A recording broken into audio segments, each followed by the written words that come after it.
We come to you live from the gateway to the west, St. Louis, Missouri, where last night the Savannah Bananas weathered a ninth-inning rally from the Loco Beach Coconuts, thanks to a game-tying home run from Dan Oberst and then a game-winning single from Robert Anthony Cruz. Tonight, we bring you the finale of this two-game set in Busch Stadium as the Coconuts look for a series split and the Bananas hunt their second sweep of Loco Beach this season. Once again, we have over 44,000 fans on hand here for the occasion in the home of the St. Louis Cardinals. An unbelievable venue for the young sport of banana ball. This, the fourth ever contest held here in the Lou. As we welcome you inside with the statistical savant of banana ball, Josh Talevsky, I am Biko Scala. Happy Saturday night here in virtual Banana Land. Thank you so much for spending it with us. And we talked about it at the top of the show yesterday, Josh. Once again, when the Bananas and the Coconuts battle, Bananas continue to end up on top the vast majority of the time. They're now 7-2 against Loco Beach, but it is always thrilling in the late stages. Well, I think it is safe to assume that you're always going to find yourself with a back-and-forth game when the Bananas and Coconuts are battling. But the big theme that has emerged throughout this season series is all of the different lead changes that we have seen. And last night was certainly no exception. The Coconuts had 2 runs that became points in the top of the 9th inning. The Bananas responded with 2 of their own to wind up winning that ball game and secure the season series. Even though the Coconuts have lost that season series, they are still going to play the Bananas incredibly hard because they are still hunting a playoff spot come October. Oh, 100%. And talking to Mark Crocco and company, they are going to play very hard. They're also going to play very loose as they try and even up this series. But let's see how it went down an evening ago, because it was a wild one. And we will pick it up in the bottom of the 8th inning. About 40 seconds left on the clock. Bananas lead 2-1. They have denied the equalizer point. And this gentleman in the Vincent Chapman shirt, a barehanded catch while he seems to be holding some nachos in the left hand. One of the great catches by a fan in Banana Ball history. Make sure that we get 9 innings in. And then how about Tanner Allen as the golden batter leading off the top of the 9th. His 4th hit of the ball game after a Brett Carson single and then a fly out. Danny Hosley, as good of a play as you will ever see from a pitcher to keep the 1-point lead for Savannah. That felt like it was the nail in the coffin for the Savannah Bananas. It really felt like they had all the momentum on their side to get that second out. But Ben Parker, a batter later, leading Banana Ball in batting average with runners in scoring position. He comes through and ties up this ball game. And right after that, you already saw Tanner Allen get the hit as the golden batter. So he gets to bat again in the 9th inning. He's got the go-ahead knock, an RBI for Loco Beach that puts them up 3-2. Right, and a 5th hit from Tanner Allen, which ties the Banana Ball single-game record. But then Dan Oberst, 2 pitches into the bottom of the 9th. His 12th long ball of the year ties him with Nico Holsizer for second most in Banana Ball. We are tied at 3 points apiece. The 8-year Banana knotting it up, and then the 9-year Banana in Bill Leroy earning a clutch ball for sprint against C.J. Williams. He immediately gives way to the rookie Bryce Grazaffi, and on the second pitch, he's on first base. He's still second, fired up as he should be. Clutch piece of situational hitting from Reese Alexiadis. That's a quality at-bat on the 3-2. He gets the sacrifice fly out to Gideon Antel with a perfect throw to third. You expect nothing less from Antel, and that sets up Rag with the infield in. His second walk-off of the ball game. That is a game winner from Cruz as Bananas take it 4-3. And the crazy thing is, we started these highlights in the 8th inning, but there was so much else that happened in this ball game. 4 foul outs to fans. The Coconuts had an 8-run 3rd inning, and nonetheless, you see it again. Things are so dramatic in the late stages of these battles that this is what truly matters in Banana Ball. And Robert Anthony Cruz, of course, has been one of the leaders of this offense for the Bananas over the last couple weekends. Dan Oberst had a pair of 12s, his 12th home run and his 12th foul out to fans this season. And meanwhile, Tanner Allen, we continue to talk about it. This guy is pacing all players in hits this season, and he tacked on 5 last night, which tied a record for the most in a single Banana Ball game. And the line score at the top of the graphic does tell the story of this ball game. The Coconuts had 4 innings where they could have earned a point. They only earned it in that 3rd when they had the 8 runs. And then, of course, every run scored in the 9th inning counts as a point. And this is just more of the same. When these 2 teams battle, it always seems to come down to the final inning. Of course, last night, no different. Yeah, this is something I was alluding to just a little bit earlier. The lead changes in these series have just been insane, and it started very early between these foes in just their 2nd game against one another in San Diego. The Coconuts had a 3-1 lead after 6 innings of play, but the Bananas won the 7th inning, they won the 8th inning, and then they put together a 3-1 rally. All of those runs became points, and that gave them a 6-3 lead over Loco Beach. And even though the Coconuts were rallying in the bottom half, Gideon Antel was caught stealing first base. That secured a win for the Savannah Bananas. And then when these teams saw each other again in Savannah, Georgia, all 3 games, you saw lead changes, but May 15th is what really stands out. The Bananas were leading 2-1 going into the 9th. Ben Parker had his first career Banana Ball home run in that ball game, and it was a go-ahead 2-run blast that helped them secure a 3-2 victory. And then, just 2 weekends ago in Minneapolis, it was Loco Beach. They were looking at a sweep that the Bananas were about to hand to them. But in the 9th inning, this team called the Comeback Coconuts, really put together an impressive rally. They had 4 hits off of Danny Hosley, continued to piece things together, and they wound up 4-3 victors. So you have seen the team that goes into the night, they're not always the one that winds up winning these ball games. And you see, in 9 games this season, 7 lead changes have occurred in those final 3 frames between the Coconuts and the Bananas. And we talk about it in the sport. You always want to stay around to watch the last inning of Banana Ball. The Bananas and Coconuts have proven exactly why that should be the case when they're facing off against each other. I mean, how blessed are we? It has just been so much fun watching the namesake of the sport battling the Coconuts in their first year as a franchise. Every game has truly been tremendous. When we come back, we're going to get a look around the Banana Ball Championship League because it has been a banner weekend for the sport, and we've got to fill you in on why.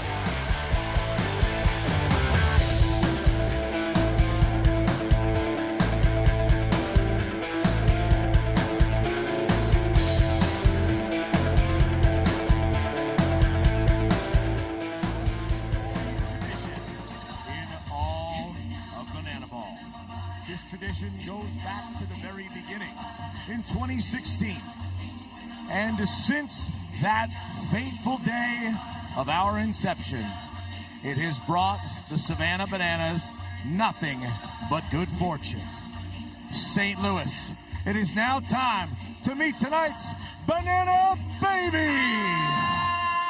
This is Cameron. He is 5 months old.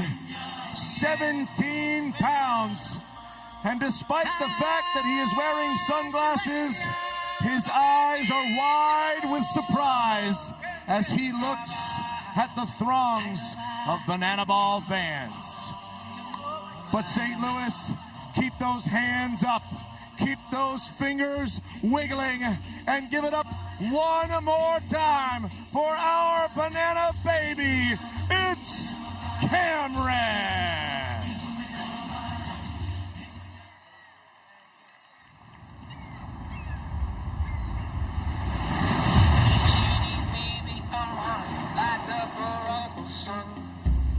Loco Beach, paradise on earth.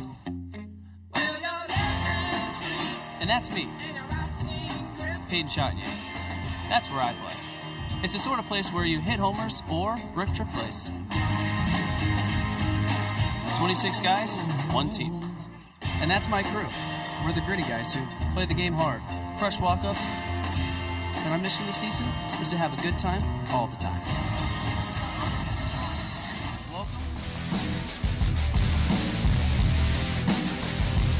Welcome back into our 2026 Banana Ball World Tour pre-show presented by DQ.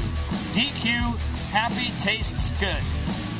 You're getting the exact view that we have from the broadcast booth right here, and that is as good as it gets in Major League Baseball. We are so thrilled to be here in the Loop for a 4th Banana Ball game, and we can't wait to be in Nationals Park in 48 days, 4 hours, 20 minutes, and about 10 seconds right now. It is going to be the biggest event in Banana Ball history. You might be saying, what's the Banana Bowl? Can I talk about the Banana Bowl? I'll try to talk about the Banana Bowl. How about Saturday, October 10th, in the nation's capital, in the 250th year of America's founding, and then you get to see it live on YouTube, as every single Banana Ball game has been this year. It'll be over on the Disney YouTube as well as Disney Plus, and you still have a little time to get involved on the ticket lottery. If you want to be there live, you go to bananaball.com, as the lottery will end Sunday, 11:55 p.m. Eastern, and we'll get a look right now at what the playoff bracket looks like if this regular season ended today, and it still is exactly how it looked yesterday, because the Party Animals took down the Firefighters out in Montana, the Tailgaters took down the Clowns in Oklahoma, and the Bananas with the victory over the Coconuts. So we're looking at a potential semifinal matchup here tonight in St. Louis. Yeah, which is just more practice for these two teams right now. Of course, things would look like they certainly favor the Savannah Bananas, but on the flip side, the Party Animals have gotten the better of the Texas Tailgaters for a large part of this 2026 season. So even though you see a 1 versus a 4 seed, it's not exactly a crazy upset if the Party Animals were to win. And if they were to split that series, a key distinction, it would be decided who moves on to that banana ball with Showdown Tiebreakers, banana ball's version of extra innings. Right, which we saw between the Bananas and Firefighters last year, the legendary Dalton Cornett out of the park home run. Speaking of Dalton Cornett, let's take a look around the league, see what his Firefighters have gotten up to out in Billings, Montana. By the way, Montana, the 43rd state added to the Banana Ball Union. Firefighters had it in control on Thursday night. They had a 3-point lead going to the top of the ninth, but the Party Animals have no quit in them. How about a bouncer to Logan Lacey? Just a little bobble. Great hustle by the veteran Jake Skoll here in his 6th World Tour. Still no outs. 1 run is home. 2 runners on. Jason Swan, who has been as clutch as anybody in the sport across his 4 years in Banana Ball, and he bounces into a 6-4-3 double play. Mike Vivacis, he can't believe it. It's a perfect time to use the challenge. What a turn by Tyner Hughes, and it doesn't get closer than that. The call would be upheld. So, the Party Animals still down to their final out. Trey Hudson announcing it to the folks out in Billings. Chase Acuff, you've got to keep the carousel spinning. He now represents the game-tying run at the dish. And Acuff, he's incredibly clutch as well. Dugs that down in front of Lamar Sparks. Makes it a 5-4 game. Passes the baton to Tanner Thomas behind 0-2. Johnny Hummel shakes off whatever Zachary Bridges gave him. He wanted the fastball, so did Tanner Thomas. That's the problem. 2-run homer, a 4-run rally. The Party Animals were down to their final strike, and Tanner has his 11th home run of the year, ties him for 4th in the sport. The boys go crazy. That's a career best 11 home runs for Tanner Thomas, and it was enough for Drew Gillespie to close the door and lead the Party Animals to a 6-5 win on Thursday. They have already secured the series over in Billings, Montana. They were 5-2 victors in last night's affair.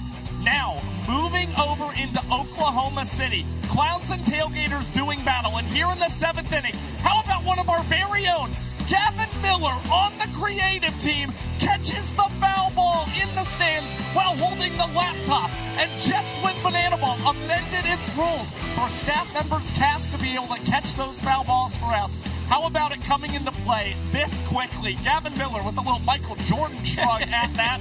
And guess what? It set up the Texas Tailgaters a 4-3 victory. Nick Lopez with a walk-up double to win the ball game, and he finished a triple shy of the cycle for the Texas Tailgaters, and that kept them in first place in the Banana Ball Championship League standings. Yeah, the Tailgaters are still the team to beat. As you can see, the X next to their name because they won the Banana Ball Open back in mid-April. They clinched a playoff spot, which means the 5 teams below them battling for those final 3 spots. And of course, the top 4 teams that will make it still jostling for seeding. Firefighters going for a sweep tonight over on the Firefighters YouTube channel, or rather the Party Animals going for a sweep of the Firefighters after they got swept by the Firefighters last weekend in Salt Lake City, and then Tailgaters YouTube for the finale from OKC. When we come back, Tanner Allen, after a historic performance last night, we found out how the heck he makes it happen.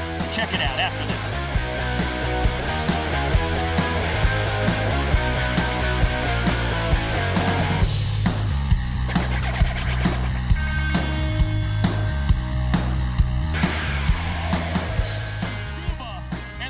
Boy, but he's attempting to hit a home run against the Loco Beach Coconuts. So can I hear some noise for my dear friend, Rhett?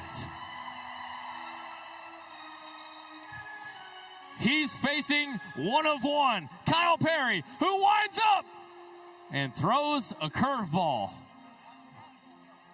Wow. The count's 0-1. Yeah, I don't think that's very fair. But Rhett has a great swing. The count's 0-1. Kyle Perry winds up. Oh my goodness! Yeah, that's what happens when you throw a fastball, Kyle Perry. It doesn't seem to be that fair though. So my guy Split brings out the tee, and this is gonna make the fight more fair. What is happening? This is pure chaos, ladies and gentlemen. Red has smacked the ball in play. He's going to be safe at first base. The ball is being thrown around the infield, and Red wipes out around second. He's still going. He's rounding third, ladies and gentlemen. The Coconuts can't get a hold of the ball. Here's the a play at the plate. Not in time.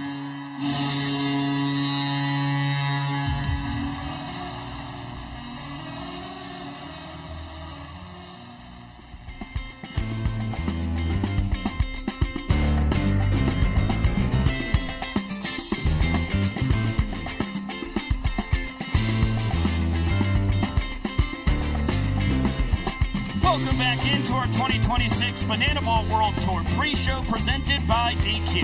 DQ, happy, tastes good. We showed you the highlights a little while ago. Tanner Allen, 5 hits last night. That ties Reese Hampton and Eric Jones Jr.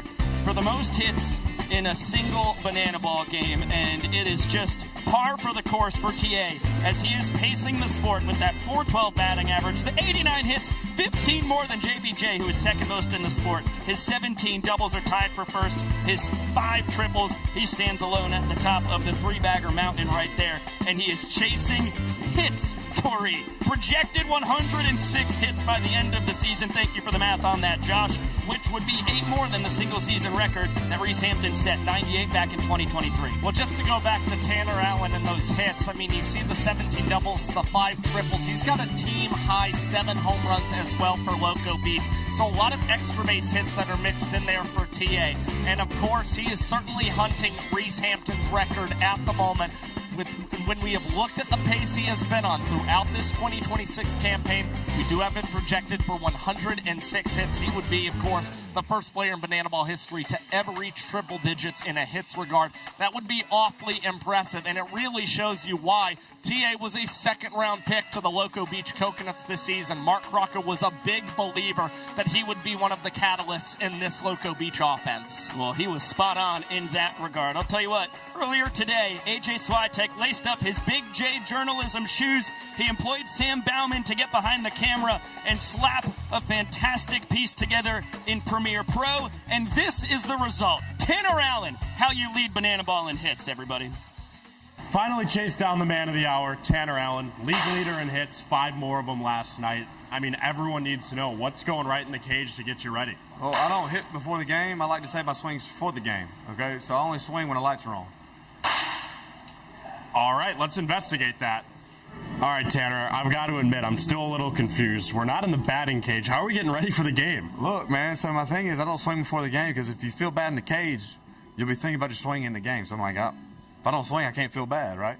So normally it starts right here. Look at this guy. He's already ready. He's waiting on me. You waiting on me? What is going on? We're going through Tanner's pregame routine. He doesn't swing. Oh, no, we do play a lot of music, though. All right, let's hear it. Oh, yes, sir. That's why nobody knows. Park the truck and we take off running. Hurry up, girl, I hear it coming. I'm telling you, it's the best way. You're relaxing, chilling with the boys, baby. Hey, it's working. So what do we eat before the game? We're probably going to do, well, I love Reese's Pieces, but unfortunately I ate all my Reese's Pieces yesterday. Ooh, I tell you what I do see, though, and it'll get by for today. Oh. Yes, sir. We might as well go ahead and kill one right now, huh? Peanut butter, man. I'm a peanut butter fanatic. I love it. Tanner is barefoot in the dirt with a football. Yes, sir. What are we about to do? So we're about to just throw the football around, have fun. Man, we're playing in a beautiful stadium. Busch Stadium, big league stadium. It's just a way for me to just take it all in. You know what I mean? My swing is my swing. It's been the same way for, I don't know, 22, 23 years. Not going to change anytime soon, right? Hey, I'll tell you another funny thing. Before the game, everybody likes to throw to get loose. I don't throw the baseball, I throw the football. Haven't thrown a baseball before the game in 2 months. It just gets deeper and deeper inside the mind of the league's hit leader right here. All right, we've thrown the football. We've eaten candy. We've still yet to swing a baseball bat. Now we're doing your signature walk around the ballpark. What are you listening to? Huh? Now I got Hardy blasting right now. Oh, good old boy. Hey, banger. Good song. Man, it's just another way for me to just get loose, be loose, and enjoy this beautiful stadium, dude. But I appreciate if you quit bothering me. All right, I'll leave him alone. TA is going to start walking. He's got to listen to his Hardy. And that is the pregame routine of the best hitter in the sport.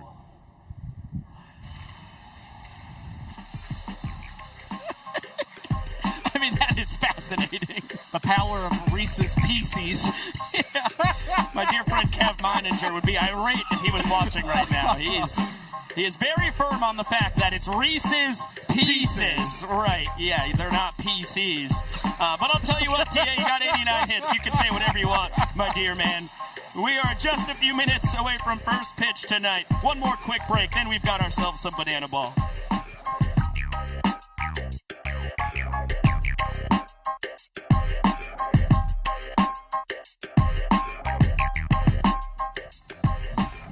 She is Her Royal Majesty of Banana Land, Princess Potassia. Now we got the Wild Boys of Loco Beach. It's your Hooligans. They are the greatest dad bod cheer squad to ever grace God's green earth. Give it up for the Bananas.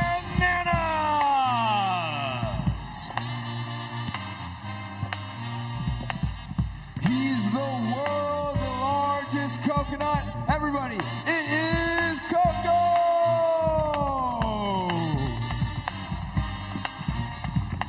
Then we have the one, the only, Peter Colada. He is the king of potassium and the world's strongest banana. He is Split.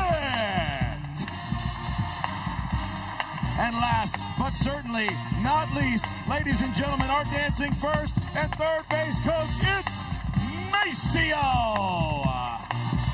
St. Louis, put them together one more time for the cast of the Loco Beach Coconuts and the Savannah Bananas.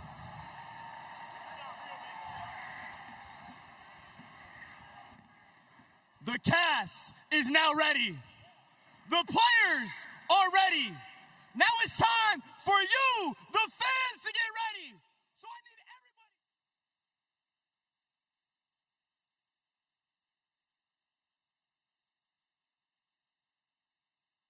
everybody. Banana Ball is the fastest and most entertaining show in sports. And the 11 rules guarantee the most fans-first experience of every second. Welcome to the Banana Ball Championship League. Rule number 1, win the inning, win the point. The team that scores the most runs in the inning wins the point. It's a walk-off winner. Oh my goodness!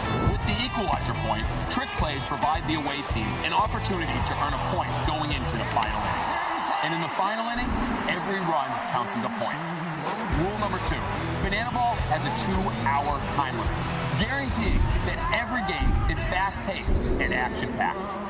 Rule number 3, no stepping out of the batter's box. If you do, it will result in a strike. Max stepped out of the box, and because he stepped out of the box, that's it. Rule number 4, no bunting, because bunting sucks. If you bunt, you'll be thrown out of the game. Rule number 5, batters can steal first base. Ball 3, can he take it up for first throw from Leroy in time? Rule number 6, there's no walks. Walks are ball 4 sprints. The batter can advance as far as they want until every position player touches the ball. Those defenders have touched the banana ball. It is a 4-base sprint to open up the ball game. Rule number 7, no mound visits. Nope. Rule number 8, foul balls caught by a fan count as an out.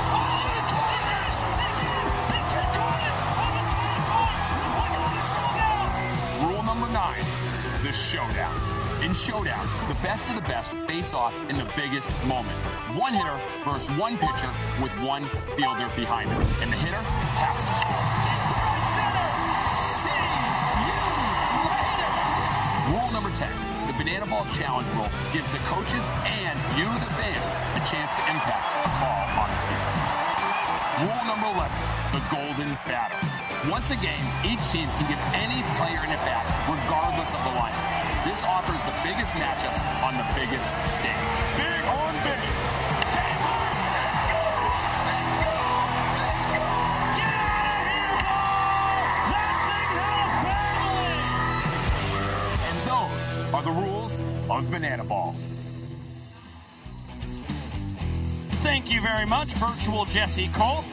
Now that we've got the rules of Banana Ball, we are ready to see the greatest show in sports as you get another look at the full capacity crowd here in Busch Stadium for the 4th ever Banana Ball game held here in the home of the Cardinals. The Bananas currently a lifetime 3-0 thanks to their 2 wins against the Party Animals last July, their win last night against the Coconuts, and what a pitching matchup we have here tonight. For the Bananas, it's the Southpaw here in his 3rd year, Noah Nisnik, 2024 Rookie of the Year. And the numbers really do not tell you how talented he is. It's been a rough few months for Niz Nasty, St. Louis kid. And then across the aisle from him, Will Etheridge, one of the best starting pitchers in the sport. Well, Noah Nisnik has been the ace of the Bananas both in 2024 and 2025, a Pitcher of the Year finalist last season. Currently trying to work out some kinks. Meanwhile, Will Etheridge, since the Banana Ball Open concluded, he is 3rd among all starting pitchers in Banana Ball with a 4.04 earned run average and hunting his first ever win against the Savannah Bananas tonight. Yeah, this will be his 16th start of the year, and we'll take a look briefly here into the future because we still have 2 more games after tonight between the Coconuts and Bananas next Friday and Saturday night from Gillette Stadium. It'll be the first ever football stadium games for the Coconuts as they will be the headlining team in the home of the New England Patriots. And Saturday night, it'll be our next game right here on the ESPN family of networks as we will be on ESPN, the app, as well as Disney Plus and on the Loco Beach Coconuts YouTube channel, where the previous game will be over on True TV. Both games will be on the Coconuts YouTube channel, free to watch there. Cannot wait to see what happens next weekend. Of course, what happens tonight will set the scene for certain.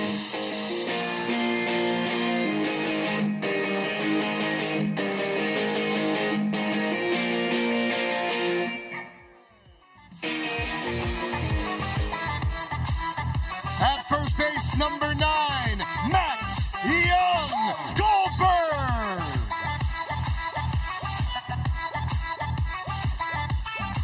And at second base, number 8, he is our greatest showman, Jackson Olsen.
Ladies and gentlemen, at this time, we ask that you all please rise if you're able and remove your caps.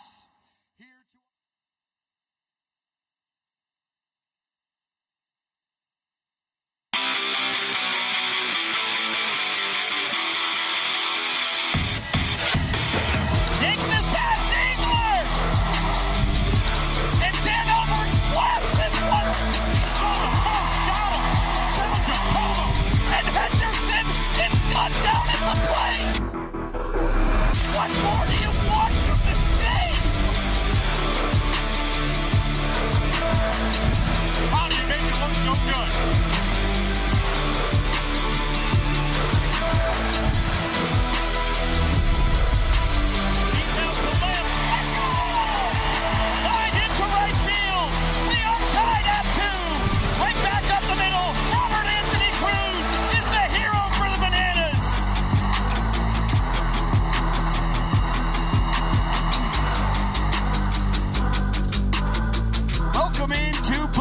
Ball, live on ESPN2. We bring you the finale of a 2-game set in Busch Stadium between the Loco Beach Coconuts and Savannah Bananas. Tonight's contest comes on the heels of a thrilling series opener an evening ago, which saw the Coconuts take their first lead of the game in the top of the ninth, only for the Bananas to storm right back and win it with a rack walk-off in the bottom of the ninth.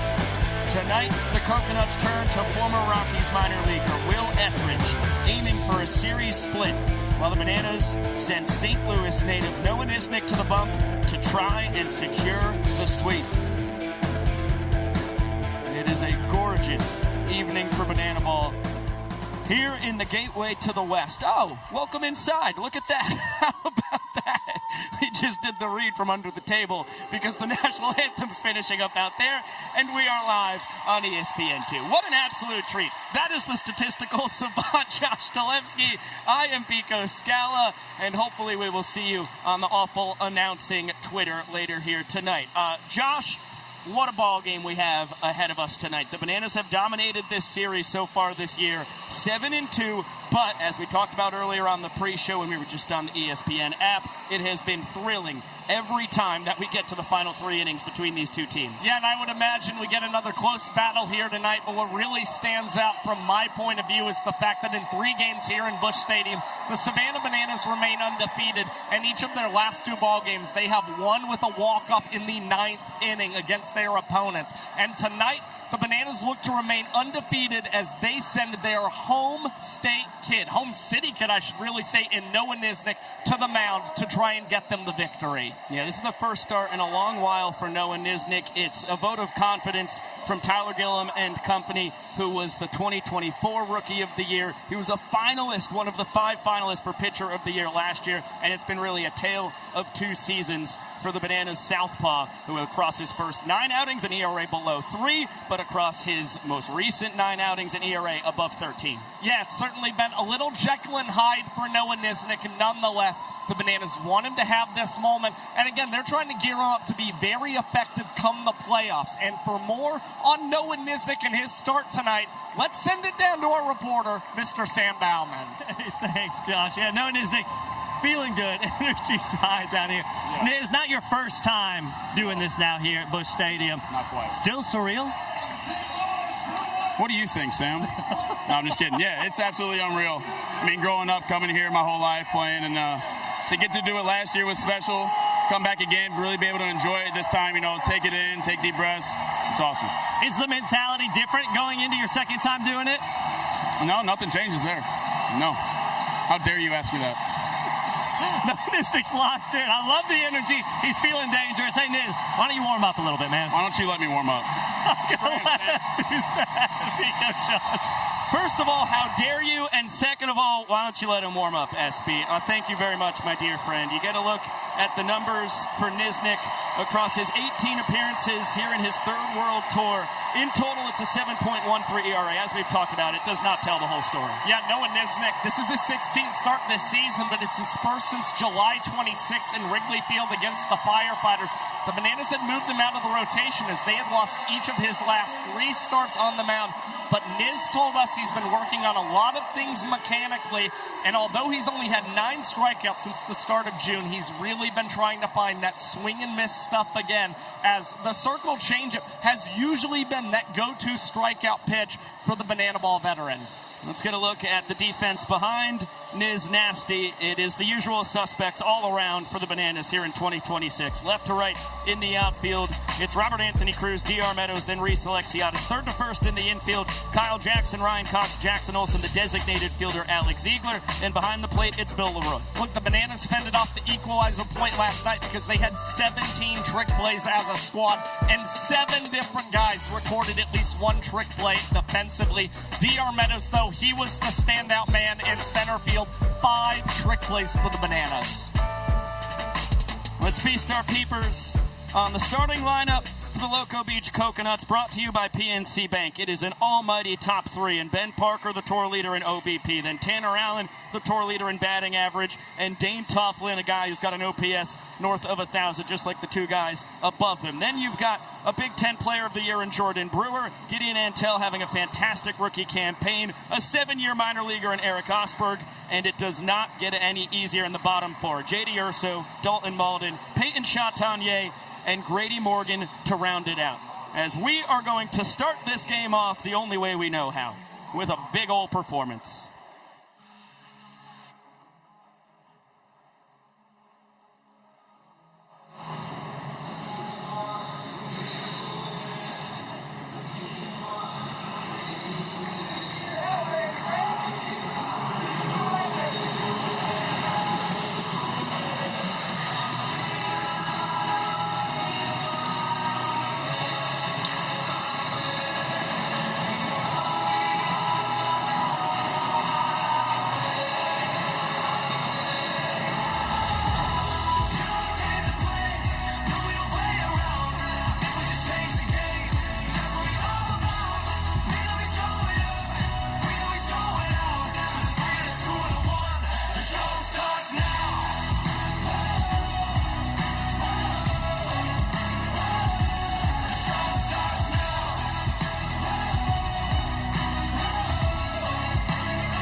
Heck of a roar from the over 44,000 fans on hand here in St. Louis.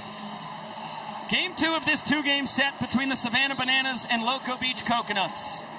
Last night, it started with a Ben Parker steal of first base. His 6th of the year. It tied him with Reese Alexiadis for the tour lead. It also tied the all-time banana ball record. He muscles this one out to right center field. Reese Alexiadis taking off the cap, and he will get it in the hat off the tip from DR Meadows. 2 pitches in, the Bananas have a double trick play. And I'll be honest, that's a pretty spooky tip from DR Meadows. He was expecting that banana ball to fly a lot higher in the air, but Reese Alexiadis, a nice adjustment and keeping himself close enough to DR Meadows that he can still team up to record that double trick play for Noah Nisnik. Pitcher's pitch. Tanner Allen not thrilled with the strike call from Vincent Chapman. Give him a couple kind words. Video game numbers you see for TA here in his first year in the sport. Coming off a 5-for-7 performance last night. The 5 hits tied a single game record with Reese Hampton and Eric Jones Jr. And now Noah Nisnik here in his home city before his 4th pitch of the ball game. Has a whole big old production on what we're going to call a 1-2-2. First inning, 2nd pitch to the 2nd batter. Maceo Harrison, Bananas dancing, 1st and 3rd base coach, getting in on the fun. Yeah, Noah Nisnik getting his guy Maceo involved. Of course, his teammate, a part of this dance, Jackson Olsen, set to be on this season's Dancing with the Stars, but we talked to Niz Nasty. If he ever thinks he could be a Savannah Banana on that show, he said, I kind of do, but I would love to bring Maceo Harrison with me. Yeah, that'd be a big old boost. Every player who has ever suited up in the yellow for the Savannah Bananas, I can promise you they have nothing but glowing remarks for Maceo. Tremendous dancer, and somehow maybe even a better dance teacher. Big old boogie. The fellas back to their positions. And the curveball is outside. It's a 1-1 count. Back to TA. 2021 National Player of the Year, national champion at that. In his final season at Mississippi State, earned himself a 4th-round draft pick by the Miami Marlins. Spent 4 years in their organization and comes straight from AA in Pensacola to Banana Ball. He has taken the league by storm. 89 hits now. 15 more than Jackie Bradley Jr. has, the second most in Banana Ball. He was hot out of the gate. He hasn't slowed down ever since. He's played 51 games this season. 26 of them have been multi-hit affairs. That is more than half for all my math heads out there. Very catchable foul ball and right through the breadbasket. Another life for Tanner Allen.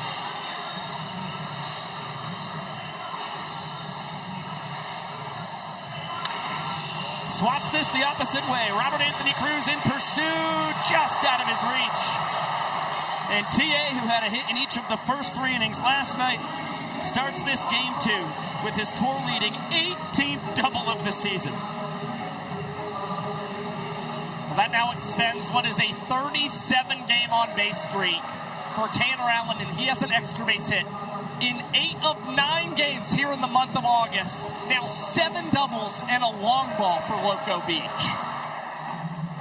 Tanner Allen stands alone in the 90-hit club. Still waiting for anybody else to get to 80. Just can't say enough good things about him. Dane Toffland started his weekend in St. Louis with a 3-run homer in the first last night. Was off the Bananas ace here in 2026. Fellow Southpaw, just like Noah Nisnik, Austin Drury. Bounces this one to Ryan Cox. He fields it between the legs. Adds a 360. And it's the glove magician, his team-leading 107th trick play of the year for out number 2. And what's really cool is we got a little hat cam on Ryan Cox as he's performing this trick play for the Savannah Bananas. So here's the Cox POV. Pretty cool to see. And a perfect throw across the diamond to Alex Ziegler. A great start for the Savannah Bananas. Already 3 trick plays in tonight's game. Beautiful backdoor curve from Noah Nisnik to jump ahead 0-2 ahead of Jordan Brewer.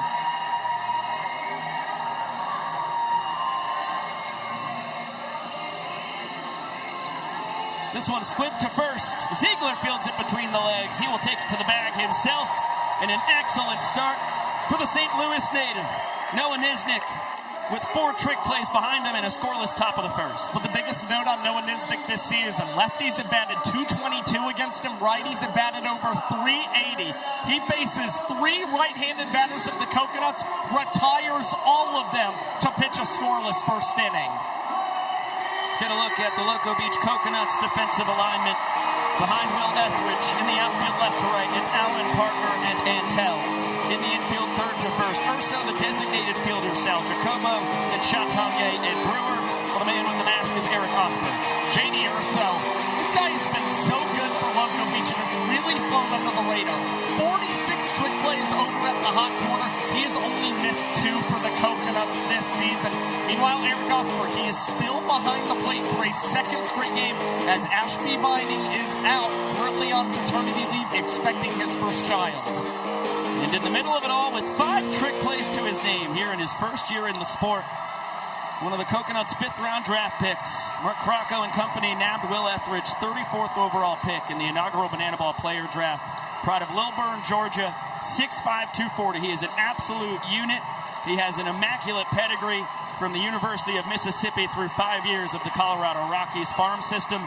And his numbers here in his rookie campaign, stupendous, as you can see. You see, he's still flawless. A 5-0 record, and he's earned a win against every opponent this season except the Savannah Bananas.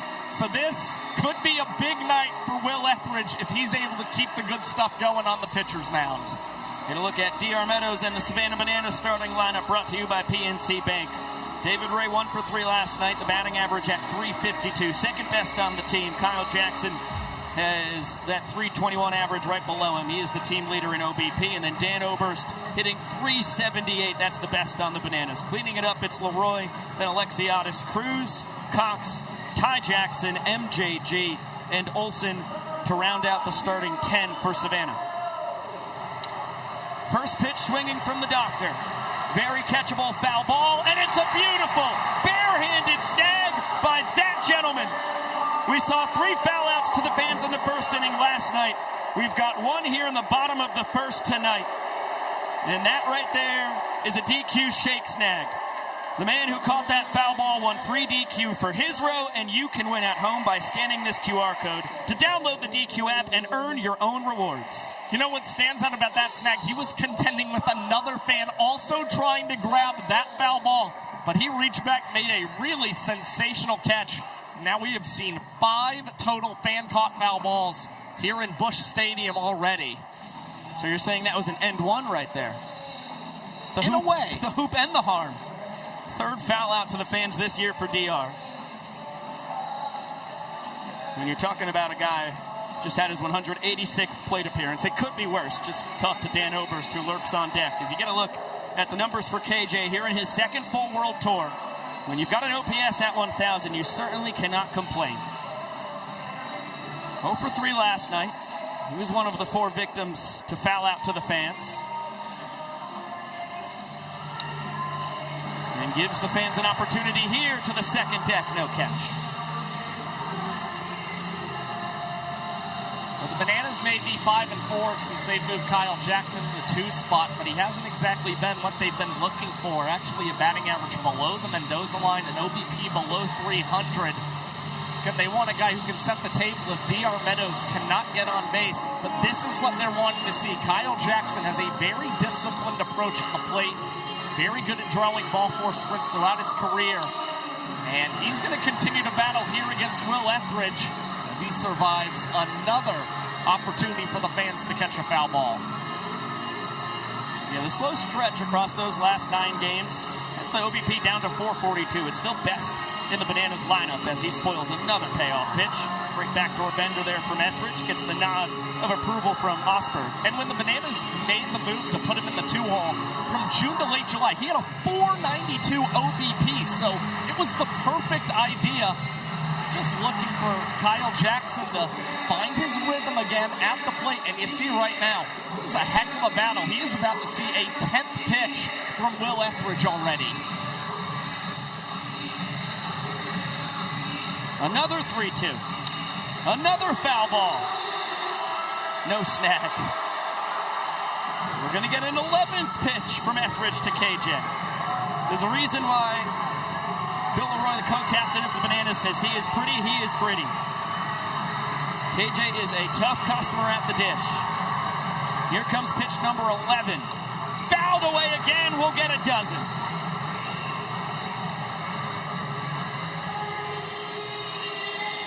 Smile on Will Etheridge's face as well. Clash of Titans. 2 batters here in the home half of the first. KJ wins it. Breaking ball doesn't find the zone. Kyle Jackson looking for 2 bases on the sprint. He's in just ahead of the tag from Antel. The 7th and final fielder that needed to touch that ball behind the pitcher and catcher before it was live. You get a look at the speed. You get a look at the grit. There's a reason why he grew up being called Pigpen. He loves to get dirty. And the Bananas now have the inning-winning run in scoring position after that 12-pitch battle won by Kyle Jackson. Yeah, and it's still beautiful to see a battle like that. They're always great in banana ball because they go so long, because all these guys are so good at continuing to pound the strike zone. You've still got to appreciate the effort from Will Etheridge.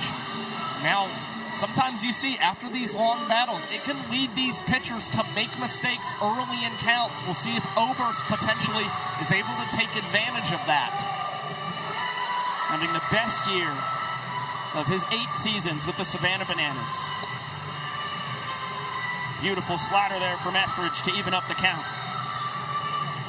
Oberst 2 for 4 last night, an RBI double, and then the solo home run that tied the game at 3 points each in the bottom of the 9th.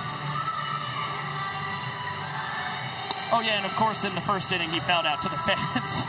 So he had his 12th home run and his 12th foul out to the fans.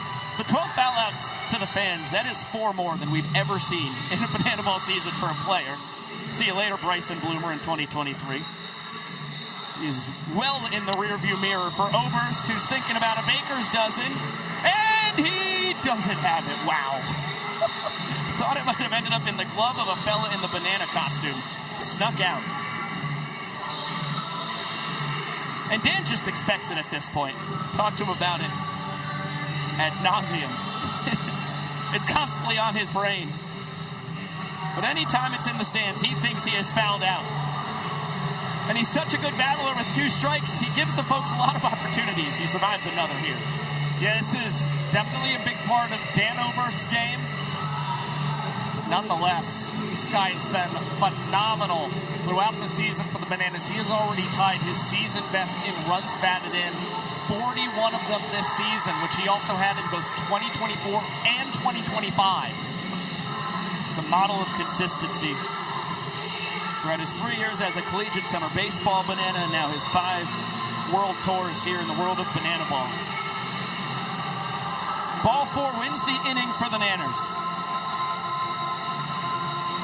Swing and a miss.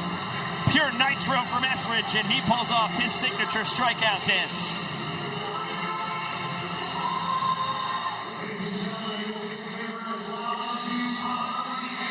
That was a great 3-2 pitch.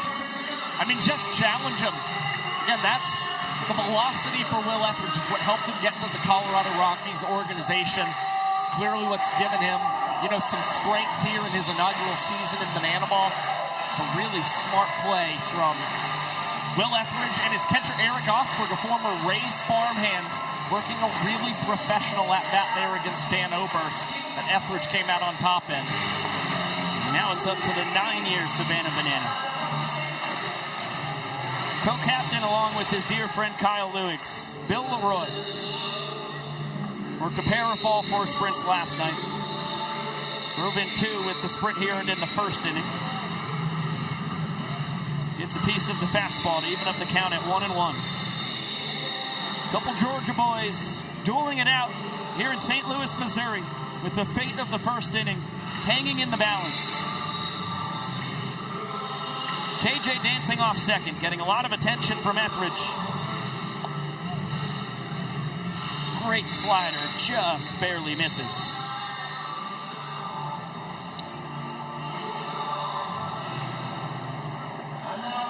The Lilburn Georgian on the mound. The king of Dublin, Georgia at the dish. And there is a bender at the top of the zone to even it up at 2 balls and 2 strikes.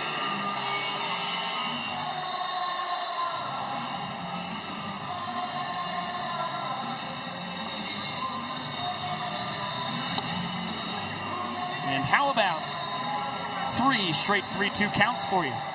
The Bananas have certainly made Etheridge work.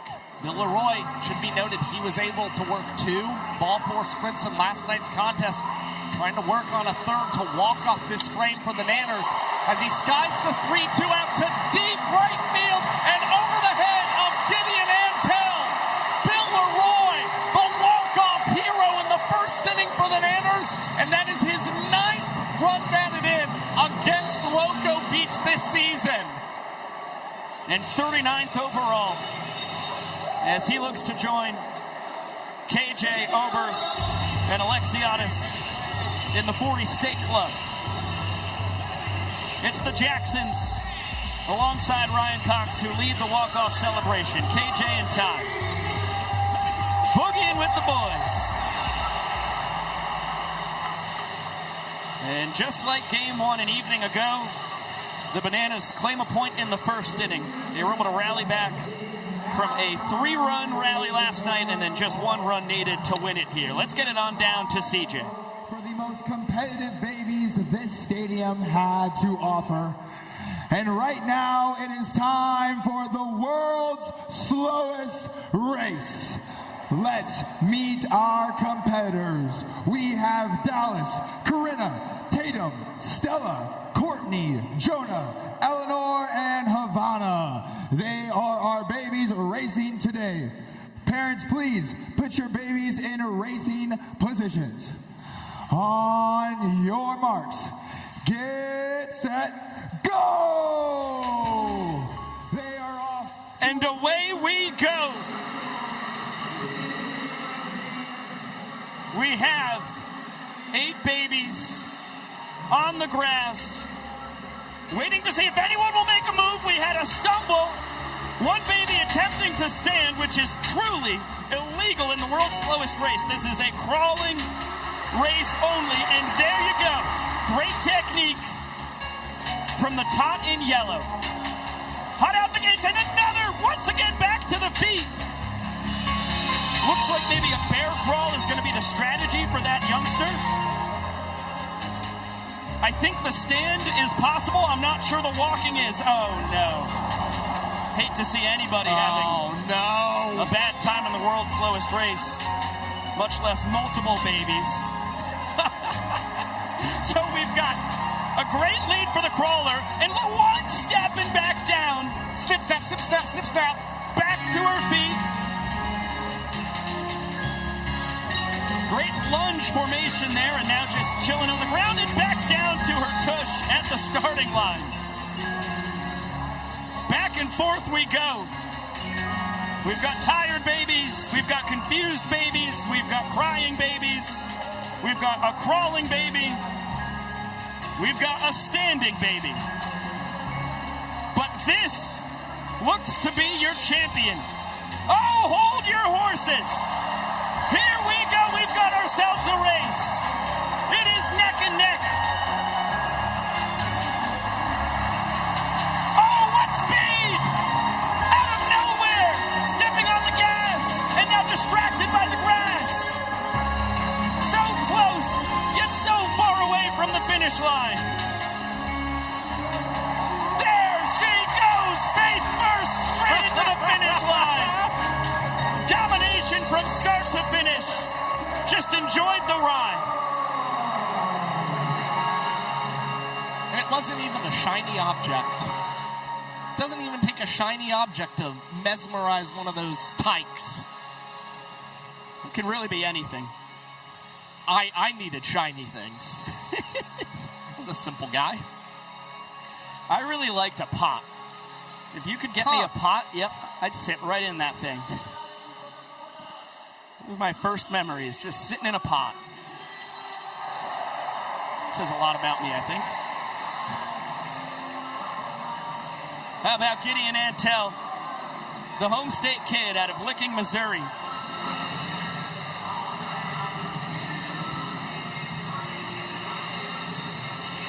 And breaking out the old high school jersey when he was at Licking High School, the Vikings.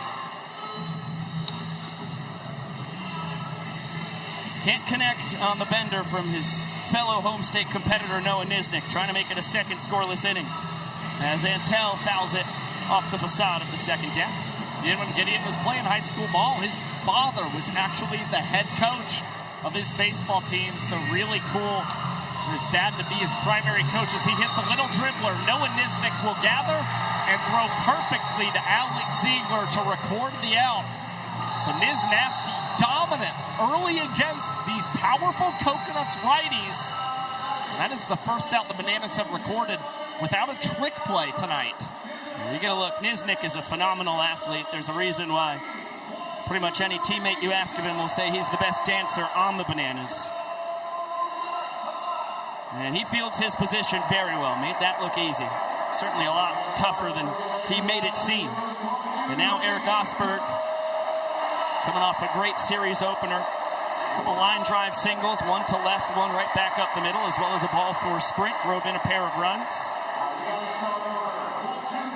Looking to catch hot here at the tail end of his rookie campaign.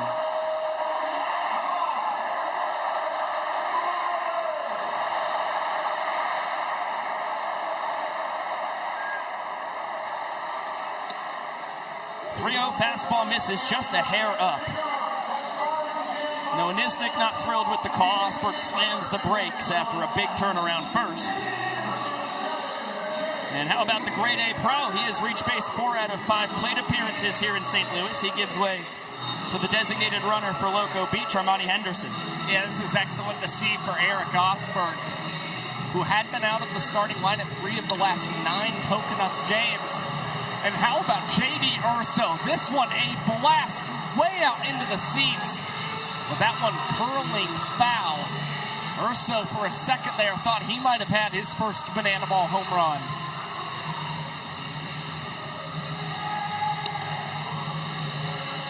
Backdoor bender just barely nabs the zone. Urso behind 0-2. And pops this one into shallow right. Olsen will catch it the old-fashioned way. Urso retired. It's great to see him in the lineup after he had a scary collision with some beach chairs and Eric Osberg in foul territory last night. He was all banged up. And Dalton Malden has something special for us here. I never trust a dog to watch my food, and I like to use the word dude as a noun or an adverb or an adjective, and I never really been into cars. I like really cool guitars, superheroes, take some lights and zeros on them. I love the sound of violins and making someone smile. If you wanna know who the girl's gonna tell you there's a part of me that shows you the close, gonna let you see everything. And then that you ask for it, I try to do my best to impress, but it's easier to let you take a guess at the rest. I wanna hear it lives in my brain and my heart. Girls ask for it, for you can choose it. My solution and possibly using introducing me. Now batting for the Loco Beach Coconuts, number 13, Dalton Malden. A big round of applause for the songbird of our generation, Dalton Malden, guy who has been in Banana Land since he was a breakfast bowl banana back in the summer of 2021 after he finished up his college baseball career at Trevecca Nazarene University.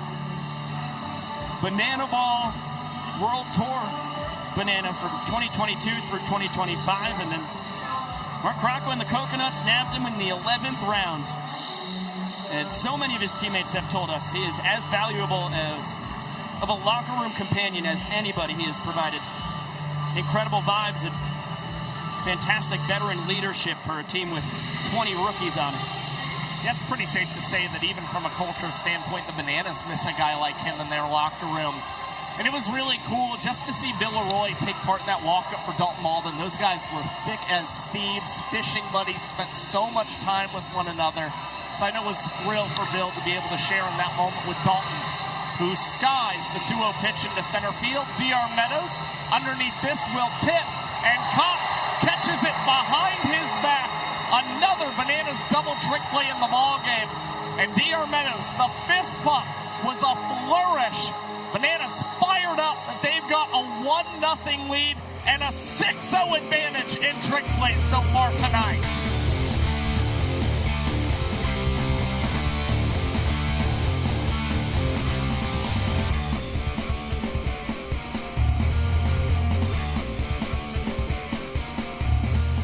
Walk through the doors, the smells of the ballpark would just get me just so happy and ready for whatever was about to come. And that has actually inspired our next game. Because over here to my left, we have Brian. Brian is a city police officer here in St. Louis. He's got very keen senses, and he loves a night at the ballpark. So here's what we're going to do.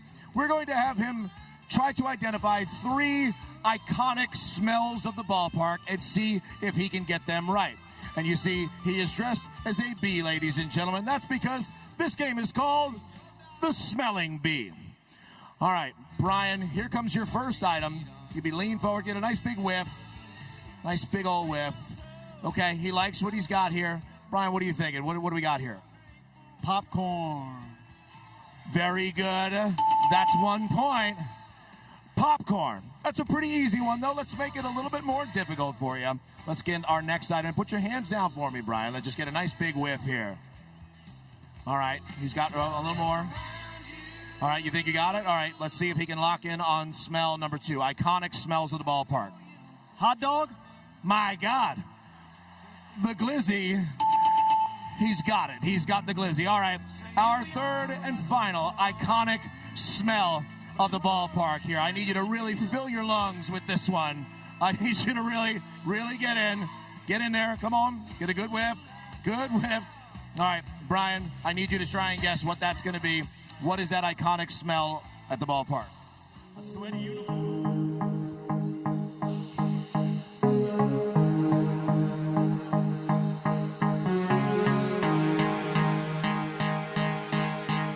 Welcome back to the gateway to the West. The St. Louis Arches National Park out in the distance. Busch Stadium here in the foreground. One of the best views in all of the bigs. And what an honor it is for a second straight year for the St. Louis Cardinals to let Banana Ball get a couple games here in their wonderful stadium. Reese Alexiadis survives that foul ball into the seats. It's 5, 6, and 7 in the Bananas lineup here in the bottom of the second. Will Etheridge got 2 outs in the first, foul out to the fans, and a strikeout, but Bill Leroy with the inning-winning double the opposite way has the Bananas up by a point. And now Reese Alexiadis bouncing it to Jordan Brewer. He'll flip it under the legs to Etheridge. Alexiadis hustling just a hair behind Etheridge to first base as Brewer, his 137th trick play of the year, second most in the sport. First of the night for Loco Beach. And the most trick plays in a single season by any first baseman in Banana Ball history. Jordan Brewer has continuously raised the bar in that department in his rookie campaign. And as far as the Bananas offense is concerned, Robert Anthony Cruz has been a bar raiser as of late. And he's got another knock for the Savannah Bananas. Since they have returned to play on July 24th, Robert Anthony Cruz batting over .350 with 5 extra base hits and 14 runs batted in for the Savannah Bananas. And he just continues to swing a hot stick. He was 2 for 4 last night, 2 of the 3 biggest swings in the ball game for Savannah. You know, we'll loop it in with the guy at the dish. 2 of the 4 biggest swings for the Bananas last night. Rack had the double that walked off the 6th inning and then the single that walked off the ball game.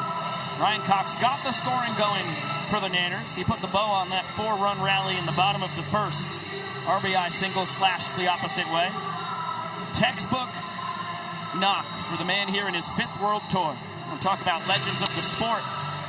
That one to Chatagnier behind the back transfer. Brewer can't clamp it over at first base. So Peyton Chatagnier will get the trick play on the behind the back flip to Jacobo as the Coconuts were hunting another triple trick play, double play.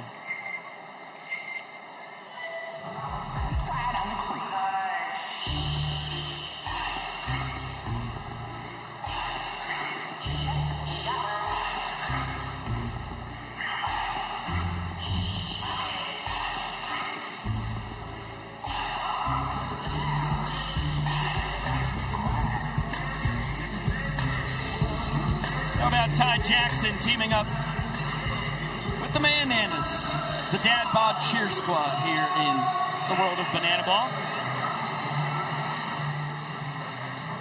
Specialty walk-up with the inning-winning run on first. Ryan Cox taking the spot of Bryce Grzafi. Jackson looping this to Tanner Allen. Puts a close to a scoreless bottom of the second, hurled by Will Etheridge. Great bounce-back inning for the Coconuts. They keep the deficit at just 1 through 2 innings of action.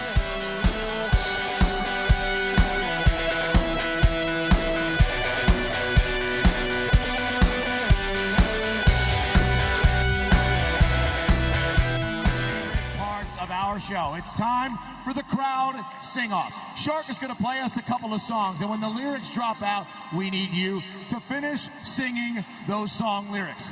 We're going to turn it into a little bit of a competition. CJ Kerwin, who do you have over there?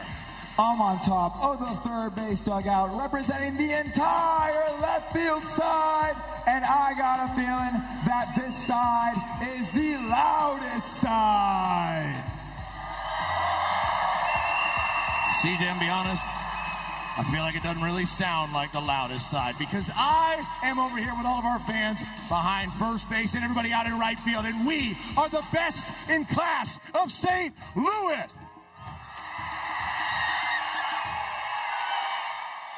Game on, Beach Boy. Here we go. Come on, everybody.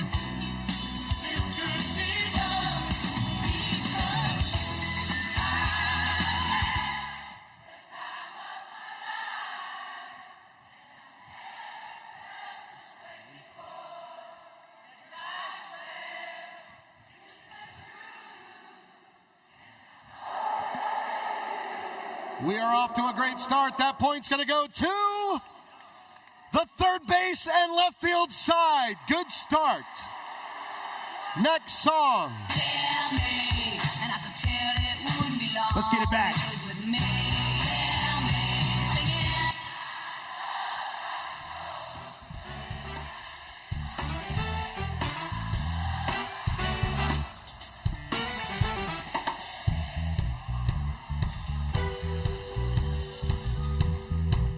Welcome back into Banana Ball live on ESPN2 from Busch Stadium in St. Louis, Missouri. The Savannah Bananas a 1-0 lead as we welcome in their almighty designated hitter, Dan Oberst, to the broadcast. Dan, how are you doing tonight, my friend? I'm doing so much better now. The last time we tried this, I was in the box, and I can hear you guys, but you couldn't hear me. So here we are, and I'm fired up. It's so nice to be with you here, Dan. I mean, I feel like the first thing we got to touch on, unfortunately, we just showed it on our graphic. 12 bailouts to fans this season, man, but you countered that with 12 home runs. Nonetheless, I mean, how can you explain the fan-caught foul ball bad luck this season? Yeah, that boy, let's see here, huh? Man, I'm not going to lie to you. I'll be straight up. It's been pretty frustrating. I'm trying to, deal with it and just keep the guys going, but it's tough. That's that boy, good play. That's a 0 for 12 on the stats. And yes. Credit to the fans. I said I could hit a ball like 120 miles an hour, and someone who's never been to a ball game will just get under it and stick it like a catcher.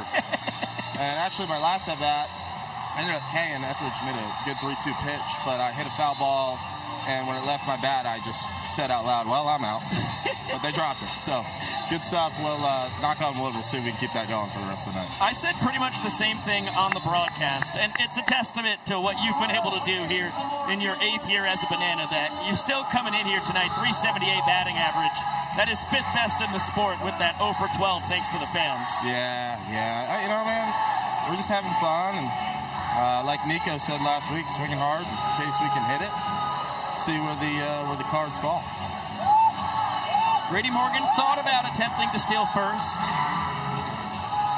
Boy. But not running. On the arm of Bill Leroy, Kyle Lillicks is first out of the pen for the Bananas here tonight. So you've got your 8-year teammates as the new battery for the Bananas. How much fun is it to get to watch Bill and Kyle work here in your 8th year playing with them? Yeah, I mean, me and Kyle talk about it all the time, just like throughout the years, just kind of learning more about the game and being more mature in our mindset and process. And I mean, Kyle's been great all year, and you can see it's been fun, like just seeing him develop and Bill develop, and the three of us being here for so long. It's been a really good time. Tough play for Jackson Olsen. Not able to take care of Grady Morgan, who has his 3rd hit of the weekend and 5 at-bats. And to the top of the order we go. This guy can hit a little bit, huh? Yeah, Ben Parker, you like a little 382 batting average, 505 OBP to lead the tour. It's pretty good. It's pretty good.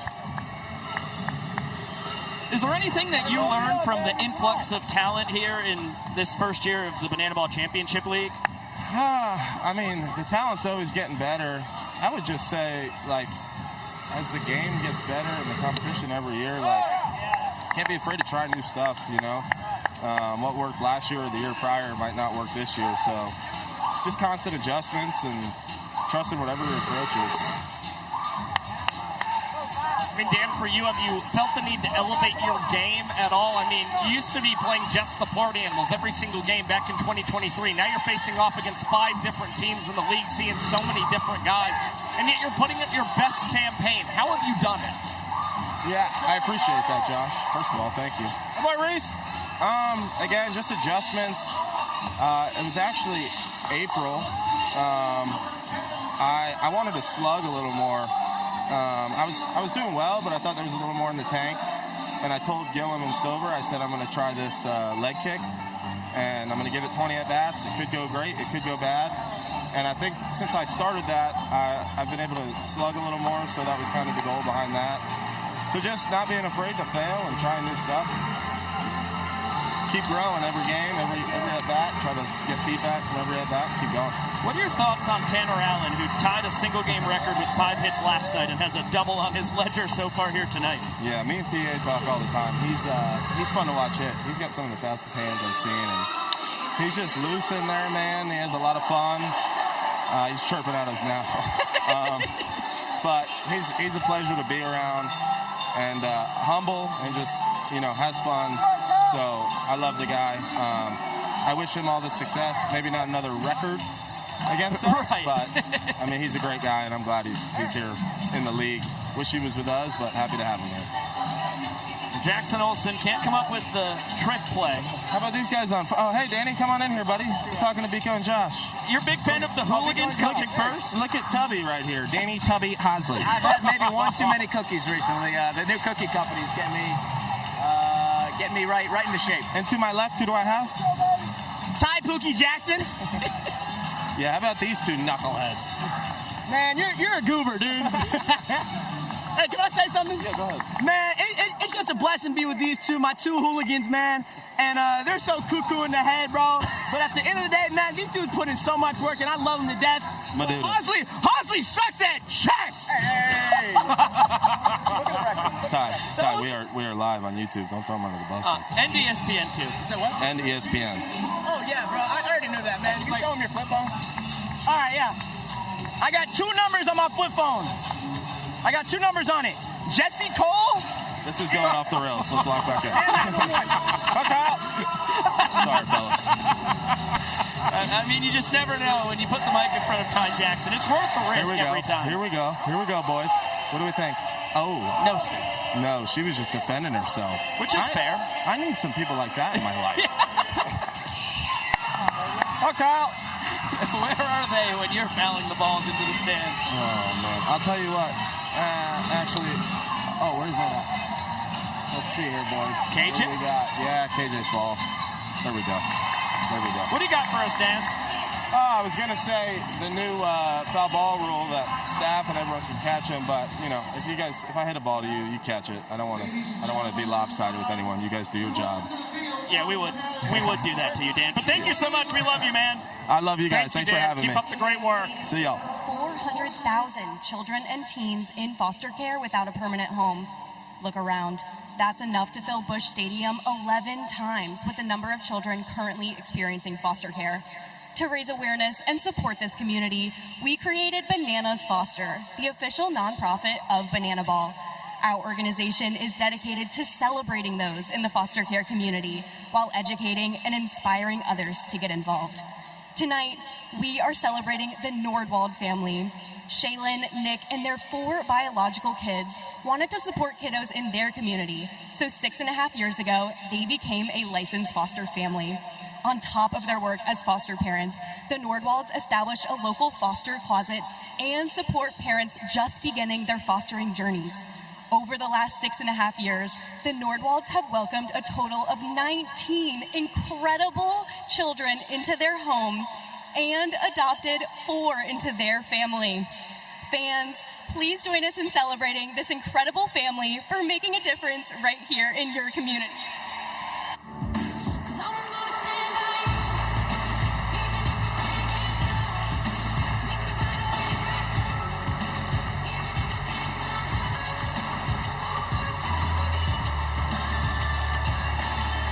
Well, that just warms the heart beyond belief right there. Another massive shout out to Shaylee, Nick, and the entire Nordwald family, superheroes in the foster care community.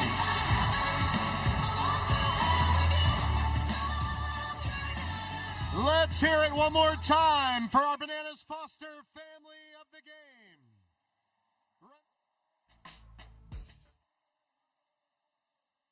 Cardinals Community Fund with tonight's 50-50 raffle. Scan the QR code or buy your tickets from anyone selling them here at the ballpark. Going to announce that winner later tonight. Ladies and gentlemen, clap those hands and let's hear it for the world famous Banana Band.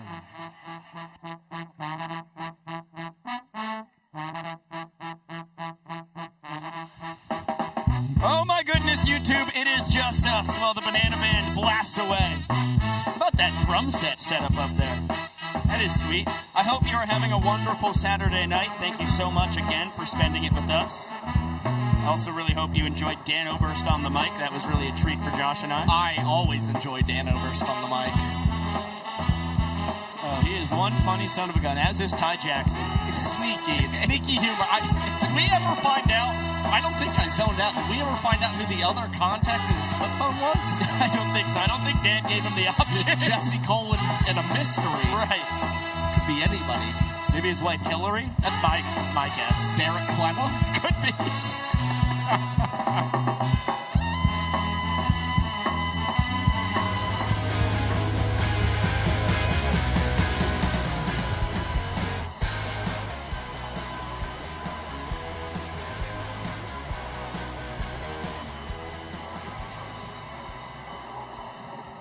Guys, I'm hanging out in the dugout with 9-year-old William during Banana Ball Backstage. And William, I hear you got a question for our DR Meadows. What is it? If you could be on any Banana Ball team, what would it be? Wow, any team but the Bananas, DR. Can you pick one? That's a good question, William. I can think of 5 other Banana Ball teams I would not play for the name on the front right here. Go Bananas. Oh, manner through and through. Great question for David Ray Meadows. Really not surprising. He lurks in the hole. Jackson Olsen on deck. Max Young Goldberg, the 9-hole hitter, leading off the bottom of the 3rd. Will Etheridge, his first chance to earn a point for Loco Beach tonight. 1 run of support unearned against Kyle Lewicks because of the trick play miss from Jackson Olsen on the grounder that should have closed out the away half of this 3rd inning. And MJG digging this one out to Ben Parker. Backflip catch. Straightaway center. His 2nd of the weekend. Pumps is really something else. You just love to see that from a Banana Ball rookie. And Mark Crocco has talked about wanting to have a guy who could backflip in his outfield. That's a big reason why he took Ben Parker in the 1st round of the Banana Ball player draft. Still a well-struck ball off the bat of Max Young Goldberg, trying to find his stroke at the plate. That should leave him with some encouragement. No catch on the foul ball into the seats from Jackson Olsen.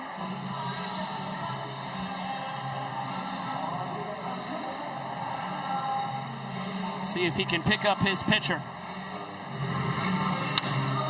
That's great contact. Searching for a gap. He has found it out in left center. Olsen a double, and the inning tying run into scoring position.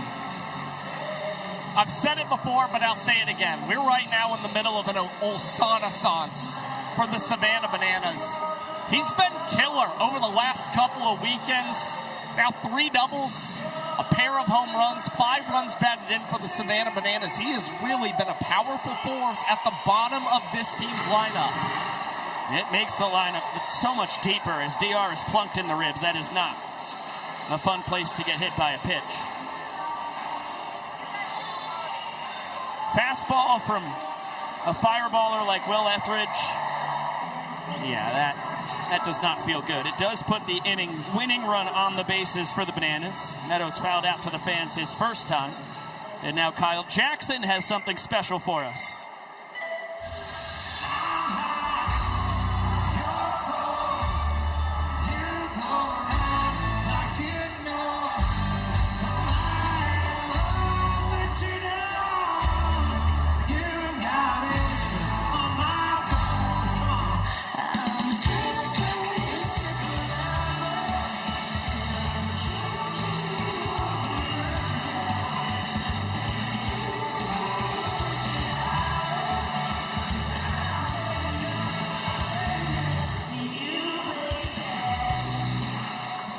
KJ doing his best Jonas Brothers impersonation.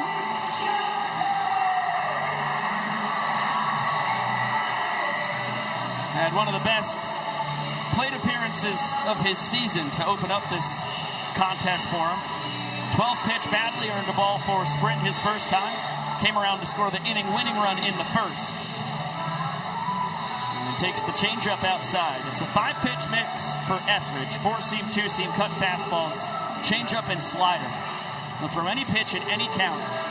It is easy, low 90s velocity with the ability to reach back and get to the mid-90s when he needs it. And he is a pro arm in every way. KJ to Brewer. To Jacobo for one, between the leg transfer over to Etheridge covering the bag. Jackson able to beat the wrap. Impressive defense from the Coconuts, but the hustle from Kyle Jackson makes sure that the inning still goes for the Bananas. Now coming to bat for the Savannah Bananas. He is a Major League Baseball Silver Slugger and a 3-time All-Star for your St. Louis Cardinals. Ladies and gentlemen, please welcome Matt Carpenter.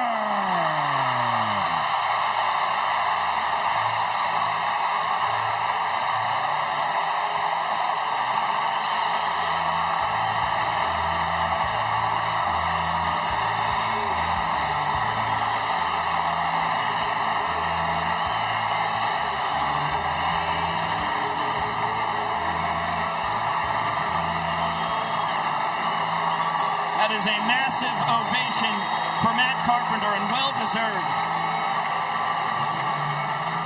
Spent 12 years of his 14 in the bigs right here in St. Louis. What a tremendous Cardinal he was, as you get to see him out there with no batting gloves. One of the best no BGs hitters in MLB history.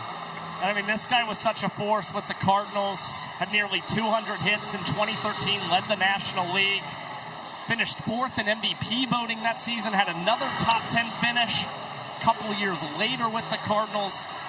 This guy, very early on, you know, he was known for just being able to put the ball in play, hit for a high batting average, and then he just tapped into more and more power as his career progressed. 0-2 from Etheridge, who attempted a trick pitch. Carpenter saw it well. Known for his incredible eye to boot. 2013, he was the first second baseman in Cardinals history to win a Silver Slugger.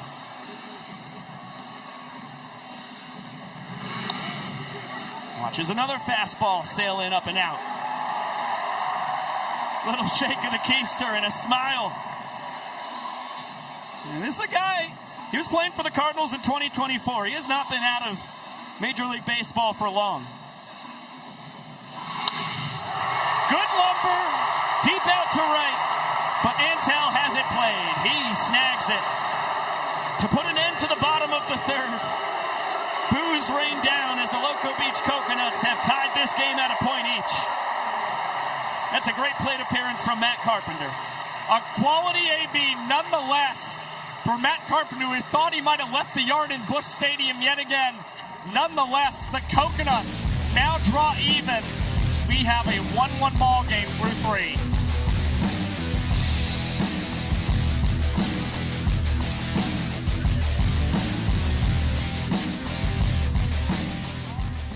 Ordinary sheets. These are mom sheets. Let me introduce you. We, of course, have the yellow sheet, the blue sheet, the white sheet, a light blue sheet, and my personal favorite, the brown sheet. These sheets are going to be racing all the way around towards that finish line by home. All right, sheets, on your marks, get set, go! Hey, YouTube, it's my all-time favorite promotion, so producer Chad is letting me call it. It's the sheet race. We have 5 sheets. One more than usual, and it is white and brown with a big old lead, battling for first place. Blue, light blue, yellow, all in the distance. This is a 2-sheet race, neck and neck, brown and white, jostling for position into the final stretch. Who has the kick? Brown, just a hair in front of white, a photo finish. All-time performance from that woman. Tremendous victory. The woman in the white sheet, an all-time competitor as well.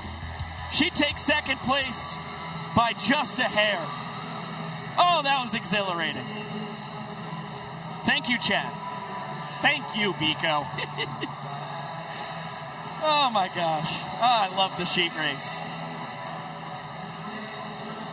My whole night is made.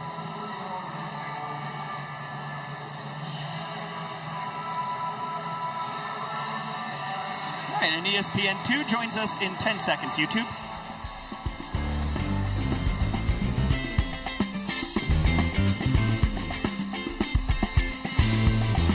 Three innings in the books. We just had ourselves an all-time battle in the sheep race. You have to keep all four limbs in the sheep at all times.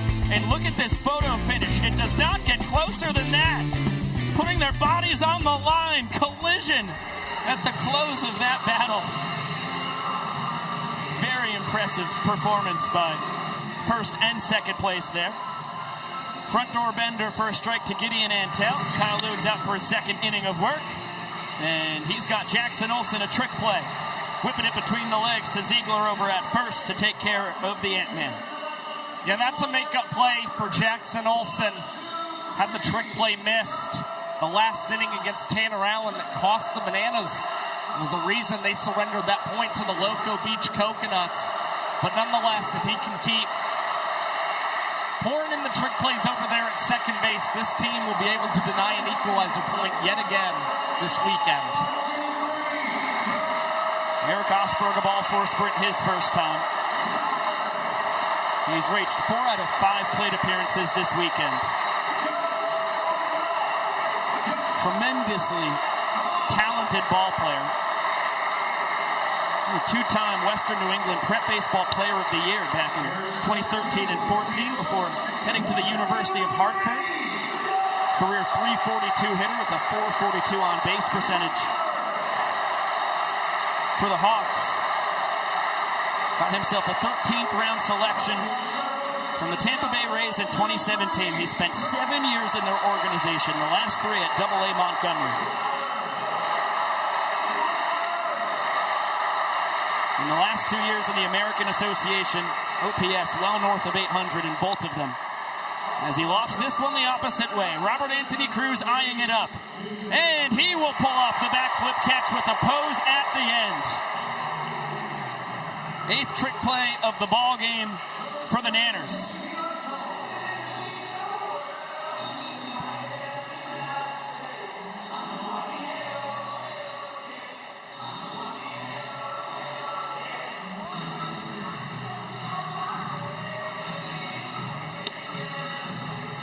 J.D. Urso ahead 1-0. He had a foul home run his first time against Noah Nisnik, then ended up popping out to second base. Still looking for his first career home run here in the world of banana balls. That's a broken back grounder. KJ, his counterpart, will not get the trick play with Ziegler because he can't grab it behind the back. So that is another missed trick play from the Bananas. The door left open here for Loco Beach. Free runner in scoring position with 2 outs. Yeah, and it's at a point where, I mean, you've already got some trick plays on the board here in the inning. You feel like you've got a comfortable edge. Just get Cowboy Kyle Lewis a quick inning. Make sure you post the 0 and see if you can score just 1 run. Now it puts Kyle in a really tough position and facing off against a former teammate in Dalton Malden. Yeah, Kyle's teammate across the last 4 World Tours. Back-to-back cutters. The first found the zone, the second did not. There is the aftermath of J.D. Urso getting 2 bases on the trick play missed. Zach Smith has the lumber. And D.R. Meadows on the run. Behind the back catch. Oh, the doctor. He is absurd. A run would have scored if David Ray couldn't pull it off. But he is D.R. Meadows. That takes guts right there. Nobody in Banana Ball gets more aggressive with an inning on the line. And it's another 0 thrown up for the Nanners.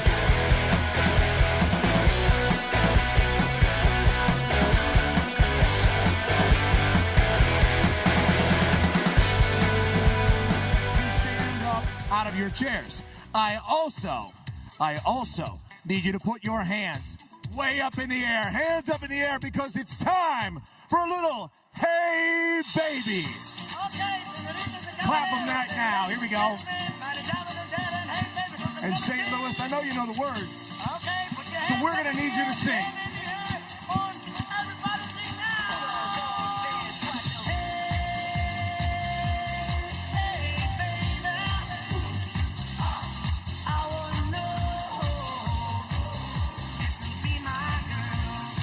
That was pretty good, but let's get a little louder.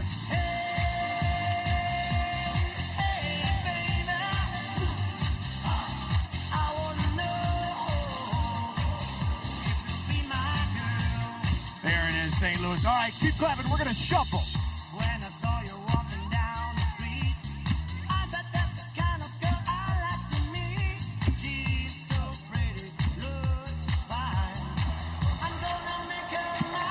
Here we go.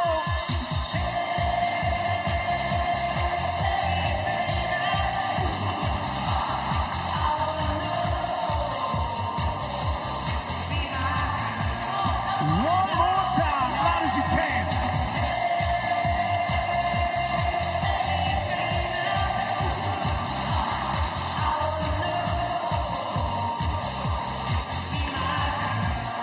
Oh, make some noise, St. Louis, and let's go, Bananas!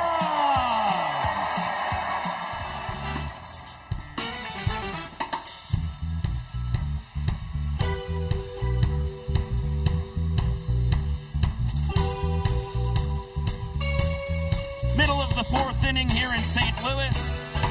Tyler Gillum, Reginald Horton, Bryce Stober, Adam Virant, the Bananas coaching staff, along with the over 44,000 fans on hand here in Busch Stadium, moving it and grooving it to the Hey Baby, age-old Banana Ball tradition. Great looks at the 651st straight sold-out crowd here in Bananaland. Always fun seeing everybody get out of their seats and hey babying, something Bill Leroy has been doing for 9 years.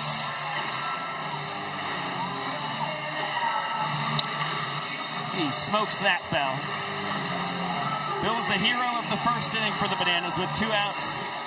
Blasted a walk-off double over the head of Antel and right to bring in KJ. Notched the Bananas their lone point of the affair so far.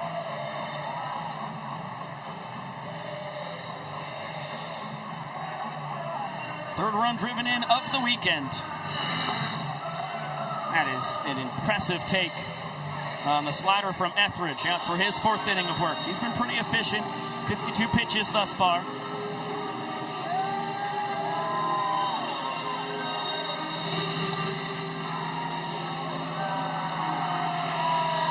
Etheridge, a guy who started out at the University of Mississippi as a reliever, then was their Friday night starter as a junior. That led to being drafted by the Rockies. First 4 years in their organization, he was a starter. And in 2023, his final campaign, when he was at AA Hartford, he went back to the bullpens. This is a guy that's very comfortable in both roles.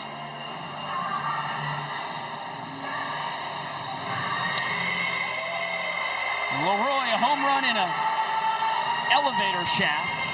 No catch from the fans.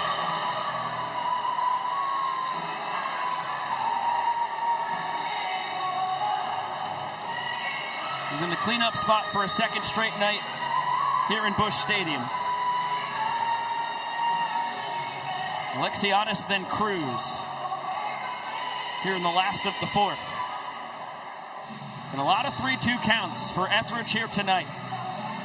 He's only given up 1 ball, 4 sprints so far, and there's the broadcaster's jinx in full effect. He loses Leroy, who will be content with 1 base on the sprint. Coconuts get it around the infield and outfield in short order, and Bill exits stage right as Bryce Grzafi has his name called, the designated runner, out for a second time tonight. He can pinch run 1 time every trip through the order without penalty.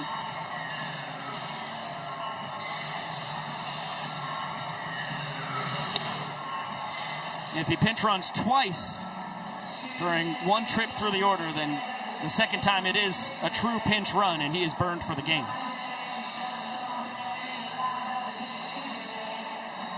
Saw the party animals, Mike Vivacis utilizing Mark Smith in that way for the first time this season. Opened up some brand new banana ball strategy as the pickoff attempt from Etheridge is wild. Grizzaffi to second. Stober's giving him the windmill. Throw from Brewer, not in time. Heck of a chuck from the Coconuts first baseman, but Grizz far too much speed. And now the inning-winning run at third base with no outs on the two-base error from Etheridge, only the second of his rookie season. Yeah, it puts the Coconuts really behind the 8-ball. Again, unable to score in the top half of this inning, which means the Bananas only need one run to earn a second point. And so they have called, or the Coconuts, I should say, have called the infield in here against Reese Alexiadis. Chatanier on the infield grass, Jacobo just on the edge of the dirt. They're at second and short, respectively. 2 balls and a strike on Super Reese. He has 13 walk-offs this year, most on the Bananas, second most in the sport. After he led all of Banana Ball with 28 last year. And now Etheridge is one bad one away from losing this inning.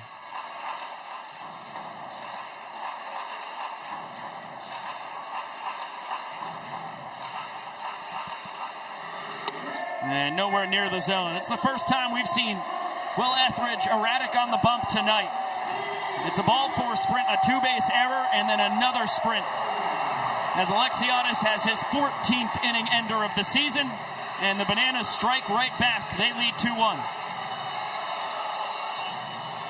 Let's check in with AJ Switek outside the Coconuts dugout. Guys, I don't believe in secrets here at Loco Beach, but sometimes some things are best kept a secret. So, Biko Josh, before I get to this with Sal, please take off your headsets.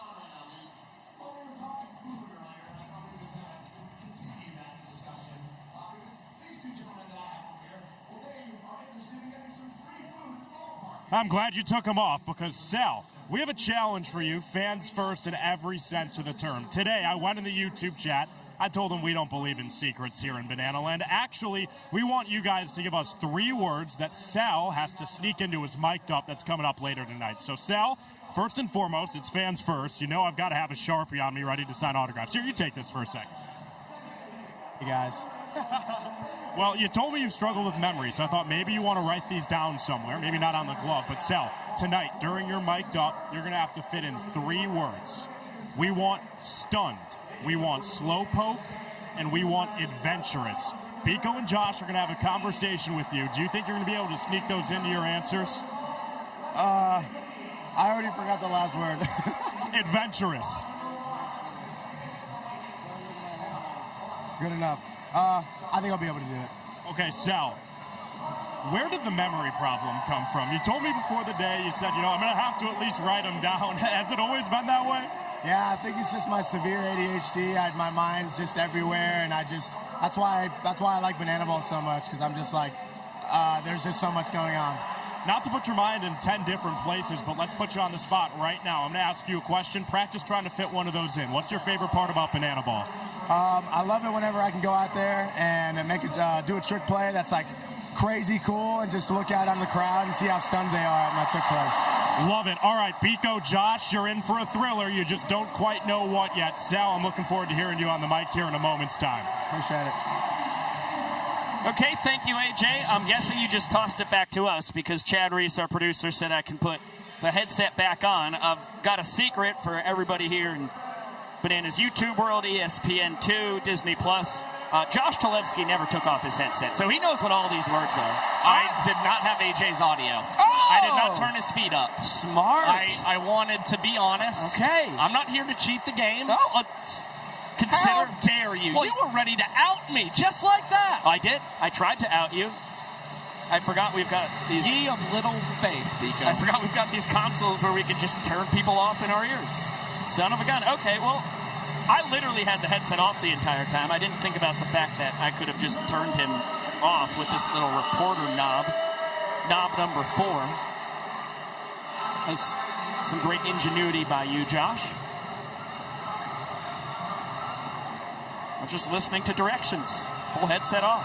Okay, so neither Josh or myself know what words Sal will be trying to sneak into his mic'd up session with us in the bottom of this inning.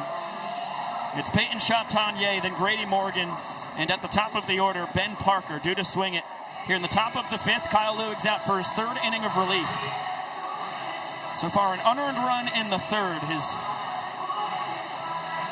only damage against him. Chatagnier was the first batter to face Lewis. Hit the ball on the screws, but was robbed of a hit on a diving catch by Ryan Cox at short.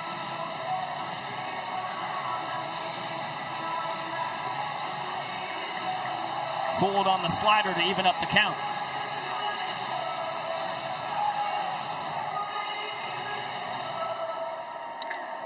High fly ball, deep out to left center. Cruz tipping it, Meadows into the hat. Double trick play to open up our 5th inning of action as the Bananas are into double digits in that department. Yeah, the Bananas now with a 7 trick play lead on Loco Beach. And Rack backpedaling, it's somewhat of a tough play to try and pull off a backflip catch, so just decided to make sure he could grab something, effective tip, and then DR Meadows, he's so quick, being able to take off that hat or turn his body to snag it behind the back. He's having a great series defensively for the Savannah Bananas. 2-0 count on Grady Morgan, a single his first time. Makes him 3 for 5 on the weekend and 8 for his last 18. There's a home run in there. He hit off Danny Hosley in Target Field in Minneapolis 2 weekends ago. A couple ball four sprints as well. He's really rounding into form. At the tail end of his rookie season after he debuted with the Visitors, Banana Ball's developmental team last year. One of the many visitors that Mark Crocco, who was the coach of that team, brought to Loco Beach. He was able to snag Grady in the 10th round, 80th overall pick, which felt like a steal at the time. It's starting to look like a steal again. Well, the funniest story is Mark Crocco, in the middle of that draft, finds out in the 10th round, unbeknownst to him, Grady Morgan is still on the board. He goes, oh, Grady's available? That's who I want. And thank goodness he discovered that. Grady's been a fantastic coconut. Goes down swinging on the spinner from Lewis. His first K of the night, so we get to see his patented belt buckle shuffle. That was disgusting. That thing fell right off the table. Beautiful execution from Cowboy Kyle Lewis, and he is looking like the pitcher that we've seen since the start of June. Of course, last weekend he surrendered 8 earned runs, but a big part of that was just pitching in Coors Field at that high altitude. He's really dialed it in, has looked really sharp, pounding the zone. But the Coconuts get a 2-out knock courtesy of Ben Parker. Yeah, Parker right up the gut. He's now 1 for 3 on the night. Makes him 3 for 6 on the weekend. He's reached base 5 out of his 8 plate appearances. Talked about it tonight. Came in with that 505 OBP, which is astronomical. It leads the sport. But it shouldn't be a surprise. He's the College of William and Mary's all-time career on-base percentage leader. He had a 488 OBP across his final 2 years of college when he transferred from Whitman out in Walla Walla, Washington to William and Mary in Williamsburg, Virginia. And now Vincent Chapman pausing the game to pull off his entirely unique dance moves and patented enthusiasm to the fans' delight here in the Lou. And now Tanner Allen, July's Player of the Month. He's reached base both times tonight, doubled his first time, and then had the bouncer to Jackson Olsen. Led to the missed trick play, which led to the Dane Toughlin RBI single a batter later, which was the difference in the 3rd inning. Broken bat on the foul ball, so Allen will need a new weapon. His on-base streak is up to 37 games. That is 3 shy of Taylor Justice and the all-time Banana Ball OBP streak record at 40 games. His hit streak is up to 17 games now. He's been 45 runs above a replacement level player in Banana Ball this season. That trails only Kyle Martin among position players, so it really goes to show the consistency of Tanner Allen has just paid massive dividends and certainly put him in MVP conversations. No doubt about it. Long wait before the 1-2 from Lewis. Into the second deck. No catch. Yeah, TA's currently on a 5-game multi-hit streak. That is on the line. He'll need another knock tonight to extend it to 6 in a row. Lewis gives Parker some attention. Ben's got great speed, 9 for 10 in his stolen base attempts this year.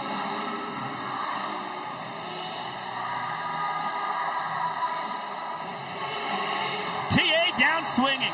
It's the cutter from Lewis. A couple punchies in a scoreless top of the 5th.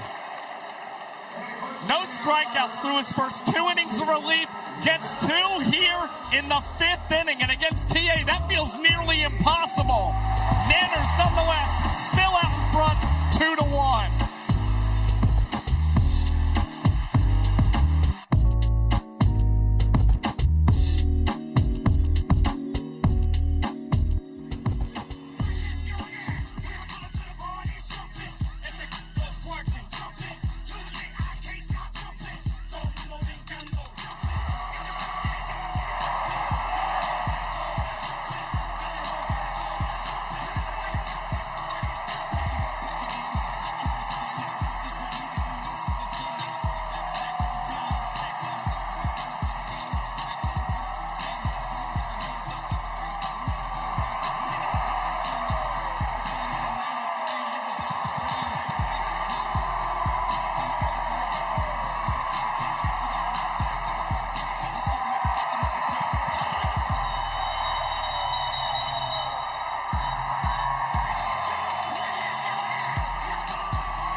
We head to the bottom of the 5th inning with T-shirts being hurled at the full capacity crowd here in Busch Stadium. Savannah Bananas currently a 2-1 lead over the Loco Beach Coconuts. And what a treat as we are joined by Loco Beach's designated fielder and shortstop, Sal Jacobo. Welcome to the broadcast, my friend. What is up, Pico and Josh? Thanks for having me. Well, thank you for joining us, man. Now, we know that AJ gave you some secret words that you have to sprinkle in here. We do not know what the words are. We just want to talk ball with you as Rack scorches that foul. Caught? And he caught it. Yes! Let's go. How about that? 2 pitches into your mic'd up inning. Well, right off the rip. How about a fan catching a screamer off the bat of Robert Anthony Cruz? That's pretty good. Well, you're a guy who started your college career at Missouri Western State in St. Joseph. You finished at Southwest Baptist University in Boulevard. How cool is it to get to now play in a Major League Baseball stadium here in Missouri? Yeah, it's a dream come true. Oh, Sal, no chance. That's it. A dream come true, you were saying, when Cox rudely interrupted you. Yeah. It's definitely a dream come true, you know. I kind of grew up going to Cardinals games here, and I was always so excited and awed by this stadium, and it's definitely a dream come true to be out here. And I got my college buddies here, just to my right. I got 5 of them here that are supporting me from my college in Bolivar. And were there any Cardinals players that you were drawing a lot of inspiration from as you were going on your baseball journey? Not in particular. I honestly just went because my best friend's a Cardinals fan. Personally, I'm a Royals fan. I'm sorry, Cardinal Nation, but I'm a Royals fan at heart. So. Now, how did that happen? Because you're out of Rogers, Arkansas. Oh, you got an opportunity here. Yep. That was nasty. Come on. A little no-look hike to second. Come on. Trick play 110 on the season for you? Yeah, there we go. Wow. I kind of took an adventure adventurous route on that one. But that was kind of sick. That was kind of sick. See right here. I got middle P.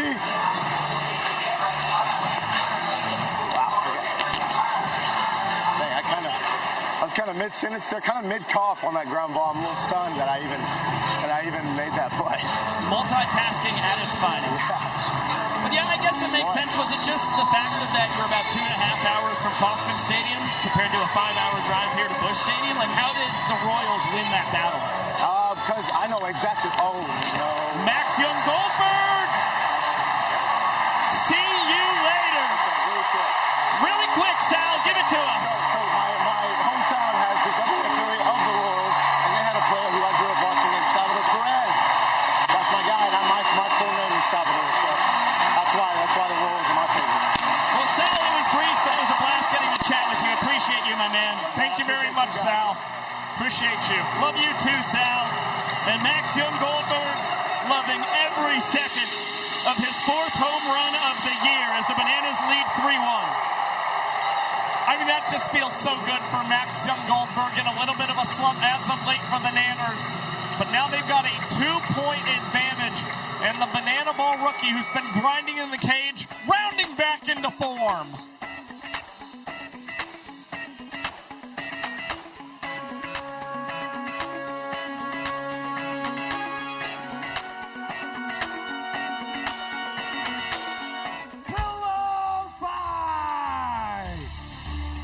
These 4 contestants are going to be spun 5 times in a row, and then they're going to duke it out with their pillows.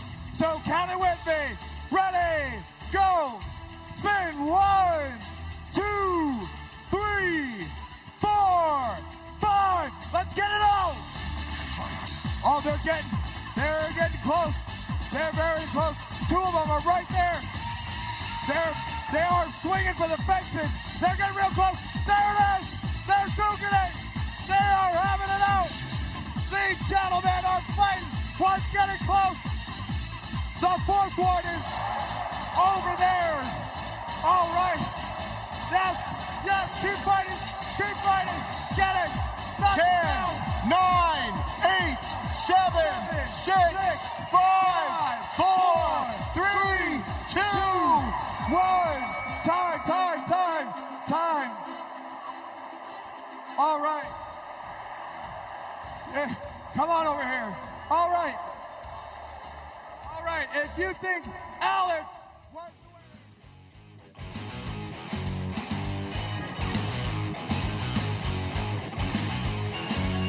Let's take a look at tonight's Smooth Plays, brought to you by Tropical Smoothie Cafe. A night after the Savannah Bananas were able to deny the Loco Beach Coconuts the Equalizer Point, out-trick playing them 17-11. They're well on their way to doing it again, which would make them a perfect 6 for 6 in denying the Coconuts their Equalizer points in away games against Savannah this year. You take a look, it's a 10-4 advantage in the Bananas' favor right now.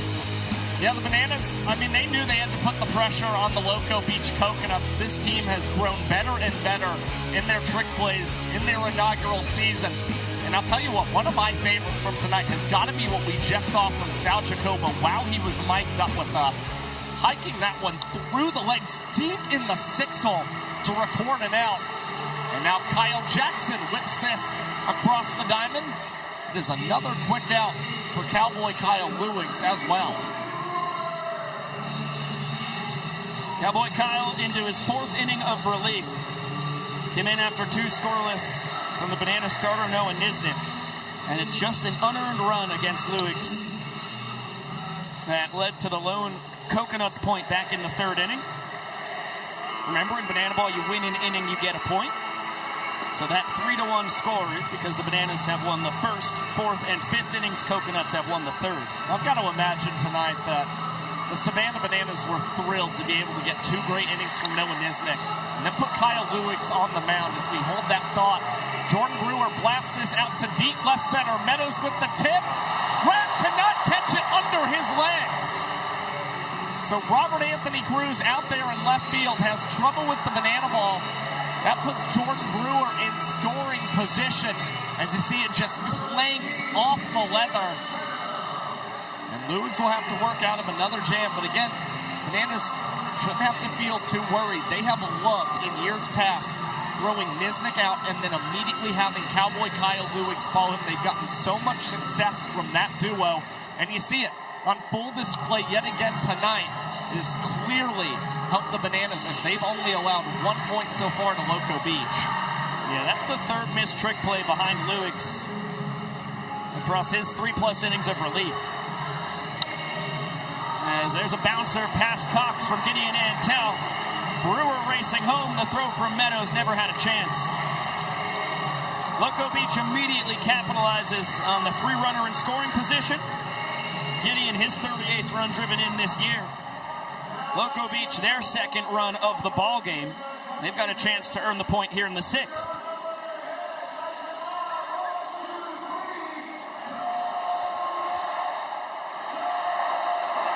Eric Osberg, a sprint and a flyout.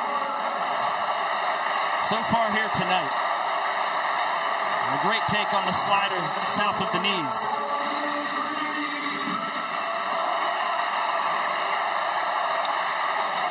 Yanked foul. Oh no, our first base camera operator. I think it went right off the thigh. That is a laser beam off the bat of a guy who's in his 10th year of professional baseball. 7 in the minors, 2 in indie ball. That is some serious velo as Osberg sends another one their way. You can see Francis Gilbert heading over to check on our first base camera operator as Easton Parrish took over the camera for a second. Next man up. Appreciate that from EP. That's a team player right there. 1-2. Peter just misses wide. You can hear the fans chanting donut. They only get their free donuts if Osberg strikes out. Won't happen here. Ziegler fields it between the legs. Throw to second, not in time. Antel in standing. Second trick play of the ball game for the Bananas designated fielder. Has them up to 11 on the evening. The world's tallest pitcher, Dakota Stilts Albritton. And what a treat here in Mound City. We get to see Dakota Albritton pitch back-to-back nights.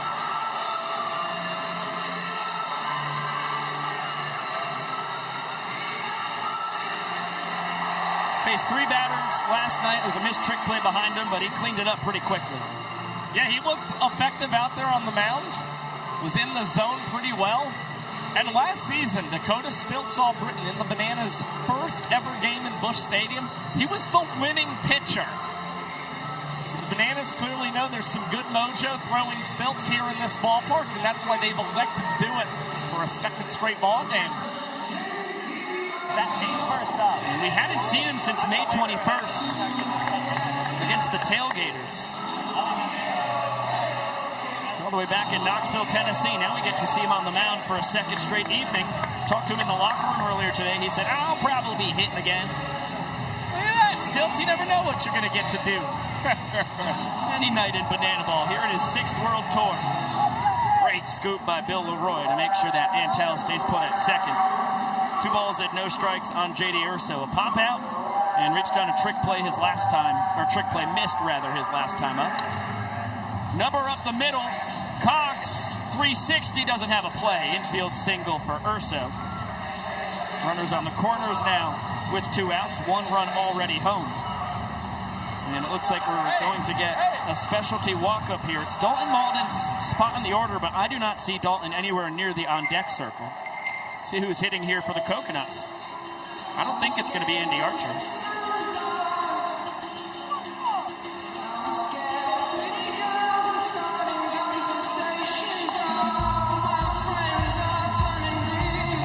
Be Zach Smith either.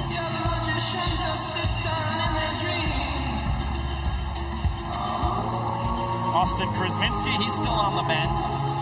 Hope to see him pitching next weekend in Gillette Stadium, but certainly not getting a pinch hit here. There's our guy.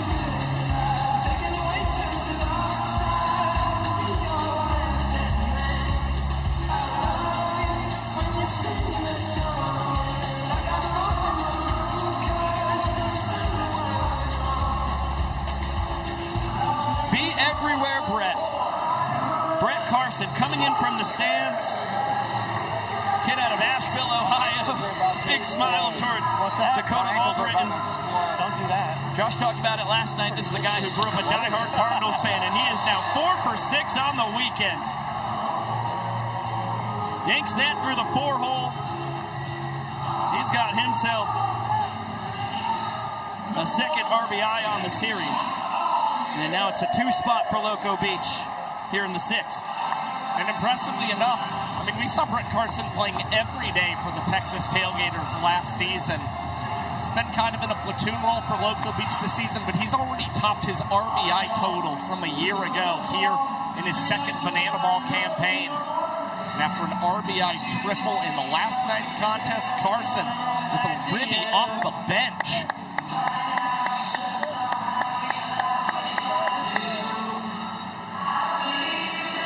Carson up to 17 stakes here in his second season in Banana Ball. And Albritton's got to find the zone against Peyton Chatagnier. He's behind 3-0. Ball 4 will score another run. It's high. Urso is going to chug in from second. Carson's got pretty good wheels. Bananas have to be careful here. They have a play at second. Chatagnier safe. As the ball got away from the Nanners outfielders. DR there to clean it up. Good hustle from Chatagnier. He picks up a ribeye.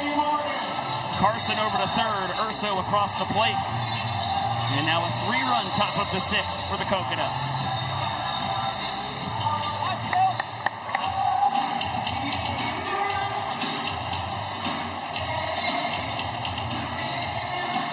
Grady Morgan trying to keep the line moving. The 5 spot would be a heck of an uppercut from Loco Beach as they try and cut into this 2-point deficit. Stilts has thrown 6 straight balls. Grady Morgan, deep out to right. Alexiadis leaping.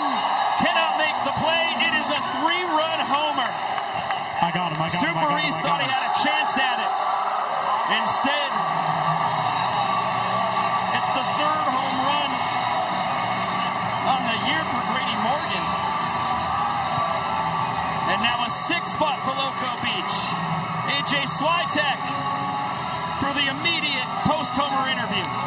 Grady, I rubbed the head pregame. It told me you were going yard. Did you know that was coming? I did. That's all him right there. It's all him right there. It's all Grady. Come on, baby. Coconut's coming back.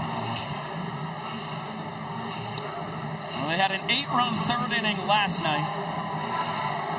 That was their only point of the ball game until they scored 2 in the 9th. Of course, every run scored in the final inning counts as a point in Banana Ball. Ben Parker with the biggest swing of that 9th inning. Coconuts were down to their final strike. Shot one into right center to tie the game.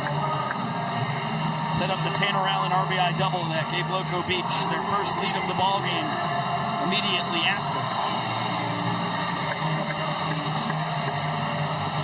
And now Parker's got himself a sprint. Board for the 2nd time across the last 2 innings. Things have gotten ugly for the Savannah Bananas here in the 6th inning. It was the missed trick play on the 2nd batter of the frame, or else only 4 Coconuts would have come to the plate and no runs would have scored. Yeah, you can just see a lot of frustration right now for Dakota Stilts Albritton. Tough spot certainly to be in. He lives for these moments. He's as tough a competitor as anyone in this sport. Right now he's just got to focus on finding some composure and making sure he can locate in the strike zone. Just misses the top of the zone. 3-0 on Tanner Allen. And Dakota makes it look very easy on the stilts. It is not at all easy, and the longer he's out there, the tougher it gets. As that clips the outside corner.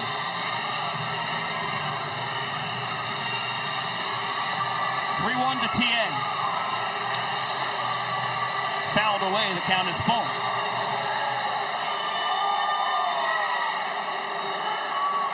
Allen a double his first time. 1 for 3 on the night. Ready for the payoff. And that's ball 4, just misses up and out.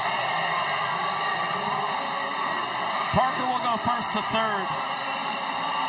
TA parks it at first.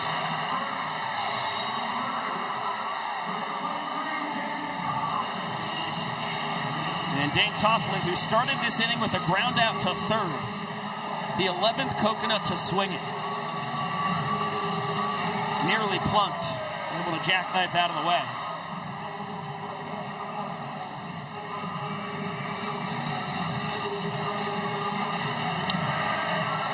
Looper into shallow left. Cox backpedaling. Stops the bleeding at 6 runs for Loco Beach, who have a golden opportunity to pull within 1 point.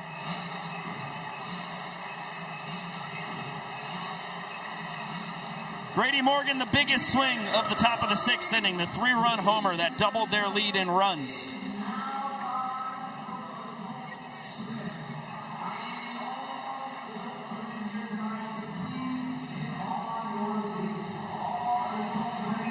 Nanners have their work cut out for them. Sam Bauman down on the field with Jackson Olsen. Hey guys, yeah, we found Jackson Olsen. He's multitasking as he's gotten used to. He started this little side hustle, Dancing with the Stars.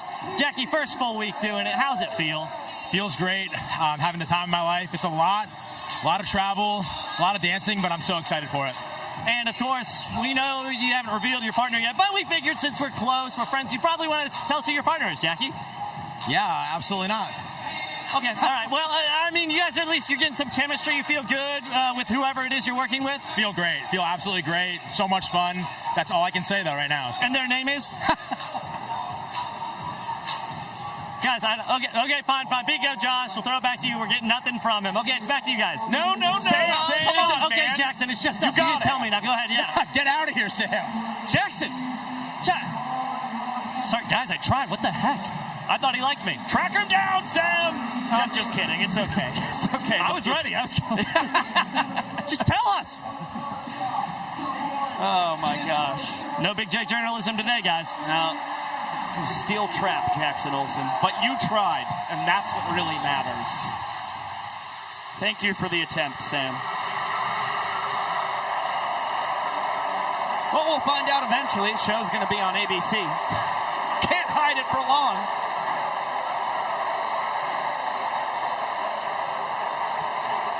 You gonna host like a watch party?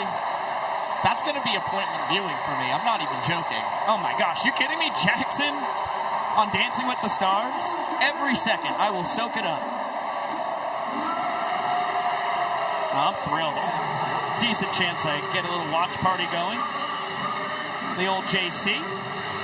How about the trickery from Blake Benson on the first pitch of his weekend here in St. Louis?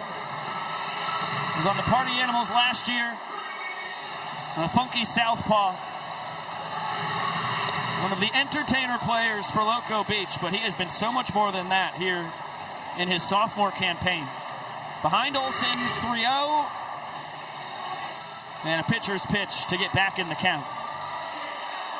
Jackson a double out to left center his first time. Jacobo trying to rob him of a knock here, and he cannot complete what would have been an absurd play. So Olsen 2 for 2 on the evening. Trying to kickstart what would need to be a 6-run rally for the Bananas to deny the Coconuts a point here in the 6th inning. And what would have to be a 7-run inning for the Bananas to take the point themselves. DR fouled out to the fans his first time and was plunked on the first pitch he saw back at the bottom of the 3rd. Jacobo to Chatagnier for 1, no chance at 2. Sal Jacobo is such a treat to watch at shortstop. The young professor has something to say. Ladies and gentlemen, now coming to bat for the Savannah Bananas.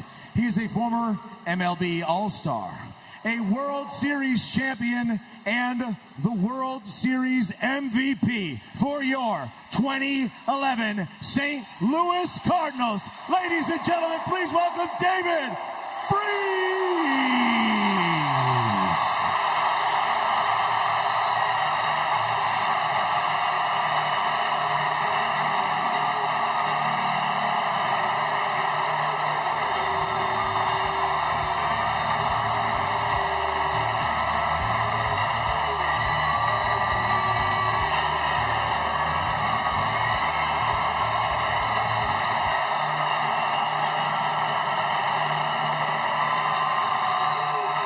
special moment for the over 44,000 fans here in Busch Stadium.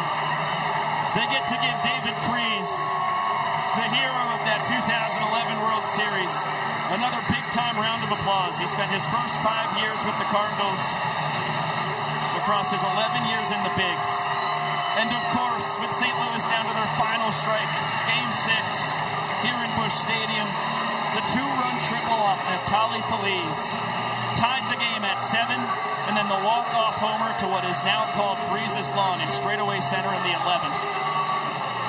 One of the all-time great World Series single-game performances to cap off one of the great postseasons of all time for Freese. I mean, he had 21 runs batted in that entire postseason. Incredible stuff. An MLB record for a single postseason at the time. And in that World Series, 348 average. Of course, the home run in Game 6, 7 runs batted in that earned him the MVP honors after he was already named the MVP in the championship series. And all the better from Wildwood, Missouri, about 40 miles from Busch Stadium. As he laces this the opposite way, David Freese, another hit in Busch Stadium. You can't make it up.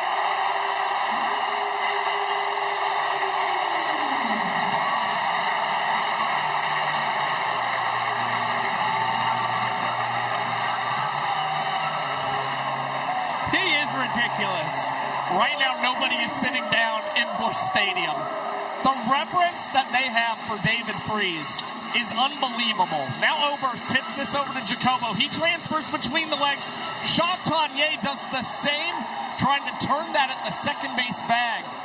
But Oberst able to hustle it out and keep from hitting into a double play while the Coconuts grab trick play number 5. As I was saying, though, Cardinals fans respected for being one of the most intelligent fan bases in Major League Baseball. And you see it. We saw it last year when Adam Wainwright was appearing, Jason Isringhausen. Same thing for David Freese. As now Bill Roy hits this in the left. Tanner Allen snares the liner, and the Loco Beach has cut into their deficit, or the Bananas deficit. It is now a 3-2 score at the end of 6. Well, that was a wild 6th inning. 6 runs for the Coconuts. They blanked the Bananas in the bottom half. In an inning where Savannah had 2 hits, the latter of which came off the bat of David Freese. Derek Klena. Looks like he's a part of a wedding. What the heck's going on down here? I found a secret note, burn after reading this. It's supernatural, the feeling sinking in. This isn't cold feet, these aren't fireworks. The sky is menacing, and there's an iceberg. He thinks he's velvet smooth, I've fallen for the act. I'm in the other room to see, and through the cracks, the voices in my head are screaming, no, don't. You don't have to waste your night and tear your heart out. The warning signs are crashing now. Stop the wedding. Stop the wedding. Even though the table set, the guests are waiting. You could burn your dress and run away. Stop the wedding. Stop the wedding.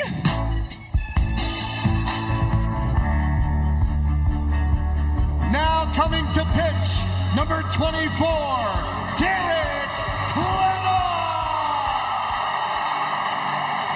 What a production that was. Derek Klena is the gift that just keeps on giving here in his rookie year in Banana Ball. The kid out of West Covina, California. Spent his freshman year as a pitcher at UCLA. Realized that musical theater was the correct path forward for him. Spent 14 years on Broadway, Tony nominated, and now here gets to combine his first 2 loves. Who grew up living a Troy Bolton life, literally play a Little League game and then jet out and perform in a play. Now he gets to combine his singing, acting capabilities with his athletic prowess as well. And let's not forget, just last weekend, he was performing in front of 50,000 at Coors Field with the Frozen star Kristen Bell. One of the great performances in Banana Ball's history. And now Darren Clenny goes from Kristen Bell to Princess Potassia. What a duo. Another princess at that.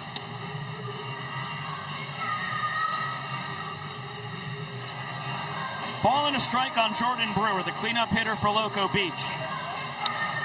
And right back up the chute.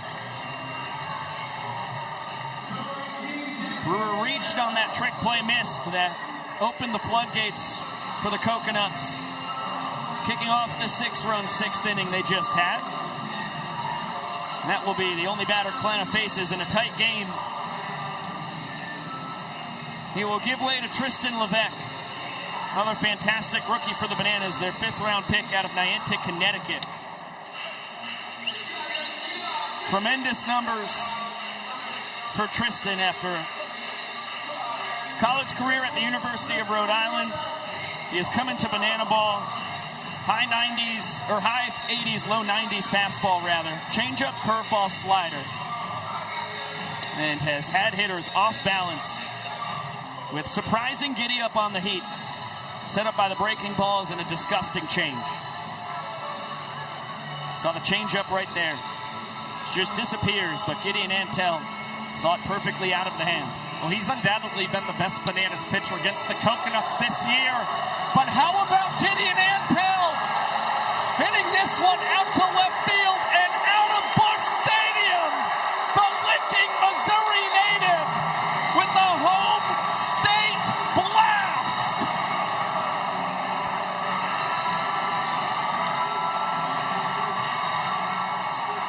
Antel plays like his hair is on fire.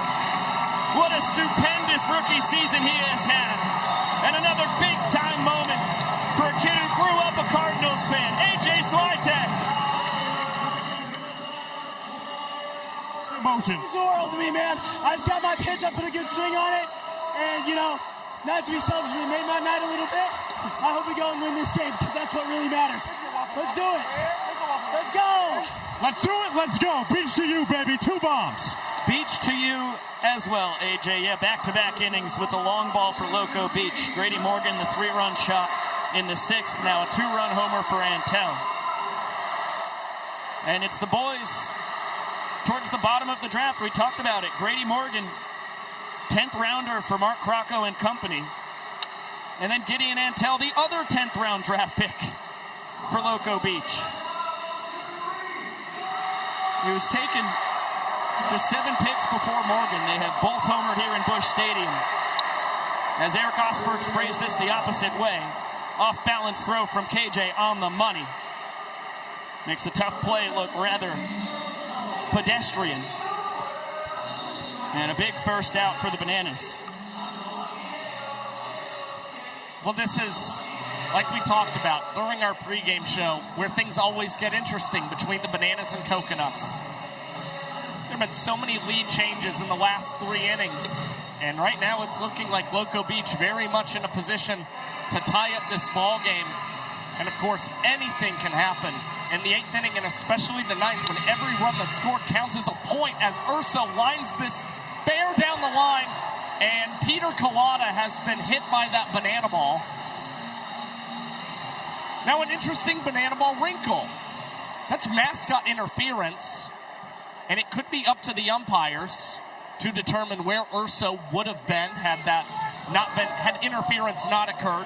Nonetheless, he decided to stop at second base, and that's exactly the call that would have been made by the umpires. Yeah, that was a tailor-made 2-bagger. Peter Collada still on his derriere out in foul territory down the left field line. Only in Banana Ball do you have a rule in regard to mascot interference. And thank goodness we do. You would be surprised out there how many times players have nearly collided with mascots. That's the first time in a game that I've been broadcasting that a ball has actually hit one. Just last night, Peter was carrying a kid out of the way of a fly ball that Reese Alexiadis caught out in right. Just never know what you're going to see at a banana ball game, as it's a 3-1 count on Brett Carson. Came in an inning ago in the spot of Dalton Malden, laced an RBI single to right. Now he's got a ball for sprint. Urso is going to score easily from second. Carson will be content with one base on the RBI sprint, his third run driven in of the weekend. And he's now reached base 5 out of his 7 plate appearances here in St. Louis.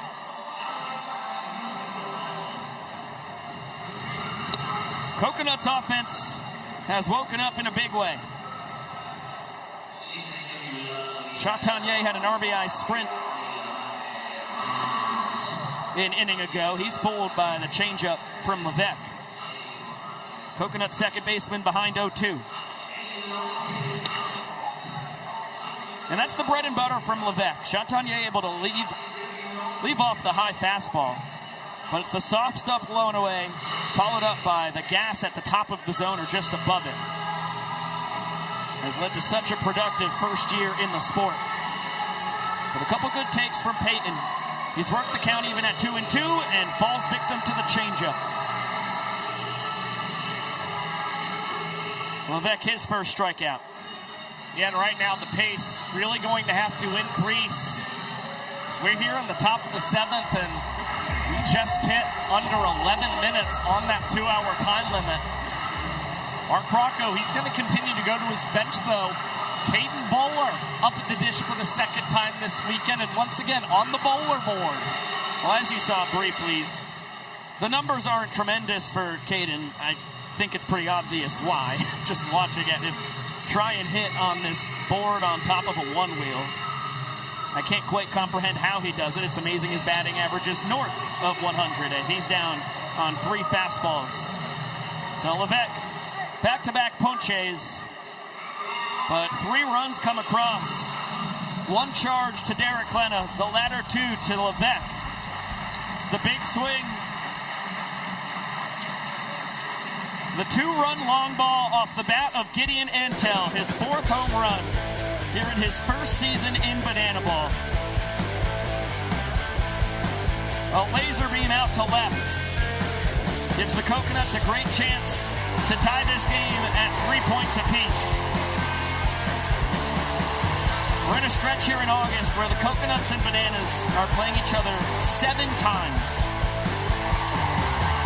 This is the 5th battle between the 2 teams in August. We'll get 2 more next weekend in Gillette Stadium as Keegan James is out on the mound. We just got a taste of the world's fastest inning. A ball was thrown to Reese Alexiadis, who hits a bounding ball to Jacobo, whipping it between the legs. Brewer between the legs over at first.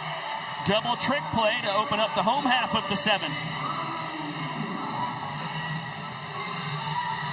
Well, I don't think the Coconuts are trying to give up on earning that equalizer point. Got a lot of momentum going in their favor. And Jacobo and Brewer team up for yet another double trick play this season. And Keegan James gets the sword on Robert Anthony Cruz. How about another knock for Rack? 2 singles with a foul out to the fans sandwiched in between. He's fouled out to the fans twice this weekend. That's 2 of the 3 times he's been retired. Outside of that, he's got 4 hits. 1 of them a double, 2 of them walk-offs, both of those coming last night. As that's a heater painted on the outside corner from Keegan James. Guy whose pro career mirrored Will Etheridge, who is the starting pitcher for the Coconuts here tonight. Keegan, a 25th round draft pick by the Rockies in 2019. Same year that Etheridge was snagged in the 5th round, so they both spent 5 years together in the Rockies farm system. Keegan getting up to high A in Spokane, Washington. And after he spent 4 years at Mississippi State, Chatagnier, bouncer to Jacobo, quickly between the legs, full stretch, Jordan Brewer, ridiculous play at first to put the bow on a gnarly double trick play, double play. How about the athleticism from Jordan Brewer, helping put a sub-2-minute inning on the board for Keegan James? That toe drag, insane from Jordan Brewer. And we are tied at 3 points apiece through 7 innings of action tonight. And as you can see, we're 48 days an hour, 58 and a half minutes away from the Banana Bowl on October 10th, which will be in Nationals Park. That was announced this past Tuesday. All 6 teams that exist here in the inaugural season of the BBCL will be there. It will be free to watch on the Disney YouTube channel. You can also view it on Disney+. And you still have a little over 24 hours to join the Banana Ball lottery. If the regular season ended today, which we still have all of September and the last weekend of August to go, you got a quick look at the bracket there before Ben Parker fouls the ball to the second deck. No catch. The defending champion Party Animals currently holding down the 4 seed. The Texas Tailgaters, the only team that have clinched a spot in the playoffs thanks to their Banana Ball Open victory in mid-April. They currently hold the top spot, a half game ahead of the Bananas. And this right here, Loco Beach versus Savannah, would be the semifinal. The Bananas the 2 seed. They have a 2-game advantage in the standings above the Coconuts. As Parker yanks this down the left field line, just foul. Firefighters coming into tonight, 2 games out of a playoff spot. The Indianapolis Clowns, just like Loco Beach, an expansion team here in 2026. Their first year as a franchise, they're just 2.5 games out of a playoff spot. Currently battling the Tailgaters in OKC. DR Meadows, tip drill to the bare hand.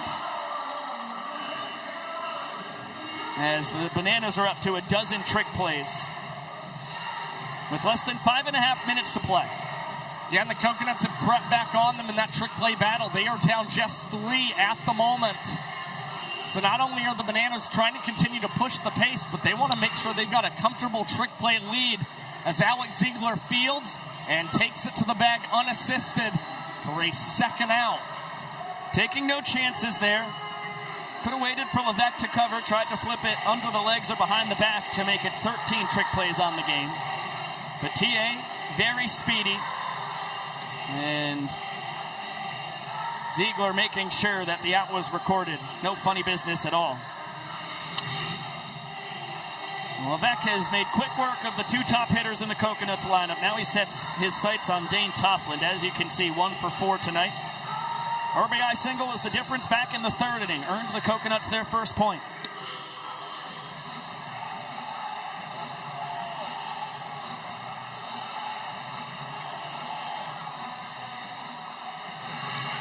And Toffland is plunked.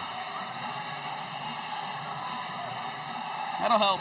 The OPS came in tonight. 1.028 on-base percentage plus slugging. That is 8th best in the sport. 3 Coconuts in the top 8. He's just behind Ben Parker, and Tanner Allen is 4th overall in the OPS department. Such an impressive top 3. Does not get much easier with Jordan Brewer. In the cleanup spot, you've got a Houston Astros 3rd rounder back in 2019 who spent 6 years in the org. And before that was the Big Ten Player of the Year at the University of Michigan in the spring of 2019. Flips this one out to Cox, who will tip it to himself. The glove magician, another trick play. So the Bananas up to 13. The Coconuts will need 5 trick plays in the bottom of the 8th inning to earn the equalizer point. And they will also need to complete this inning in about 3 minutes, or else it will be the final inning, rather, as we are currently knotted at 3 points apiece. Get a look at the line score here.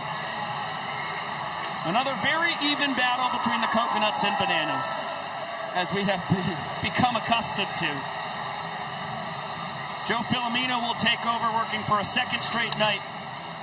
Worked a sub-2-minute inning last night, and he hops off the mound like a cat, but fires wide of Jordan Brewer. We hope he's okay. He's down on the field after colliding with Ty Jackson, who is now down at second base, reaching on the E1. Well, here's the thing. With an injury that happens like that, this stops the 2-hour time limit. This is not something that you foresee and should count against you in Banana Ball. So that clock's going to be paused just around 2.5 minutes as you get one more look at Jordan Brewer. Looking like quite the collision towards the head. Christine Muller, the Coconuts athletic trainer, out there checking on their star first baseman. Always scary when you see a collision like that. And you especially take into consideration the injury history of Jordan Brewer. He has battled through so much throughout his athletic career. He's gone through 16 different surgeries.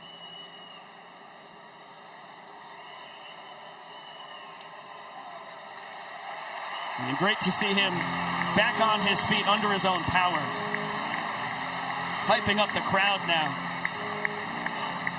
He said he would go through every single one of his 16 surgeries again. Those rough patches have taught him so much, and as tough as they all were, they have shaped him into the man he is today. And what a fantastic human being, tremendous Banana Ball player. Thank goodness he's okay. Same goes for Ty Jackson, who was able to get off the field under his own power and replaced at second base by the Bananas' designated runner, Bryce Grzafi.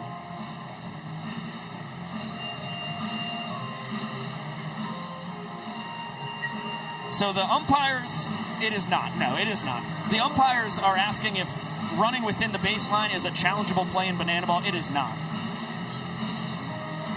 Fair foul, safe out calls on a tag or force, catch, no catch, in the infield or outfield. The batter was hit by a pitch. There's a lot that you can review, but that is an umpire's discretion play. The umpires could huddle, and they could congregate, decide amongst themselves what the decision should be, but that's not something you can go to a video review of, as Bryce Grzafi has swiped third.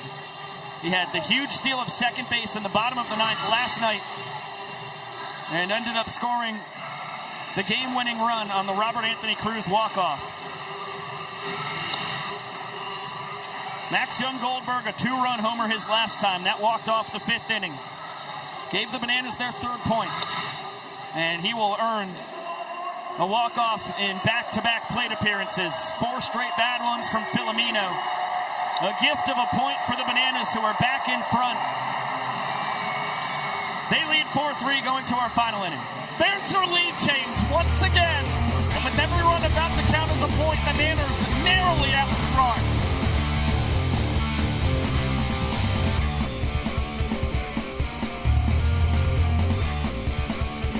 One more time, don't we? We sure do, Shark. It's time for another time-honored Banana Land tradition. I need everybody to get those cell phone flashlights out. It's time to light up the sky. And get those singing voices on, because it's time for yellow.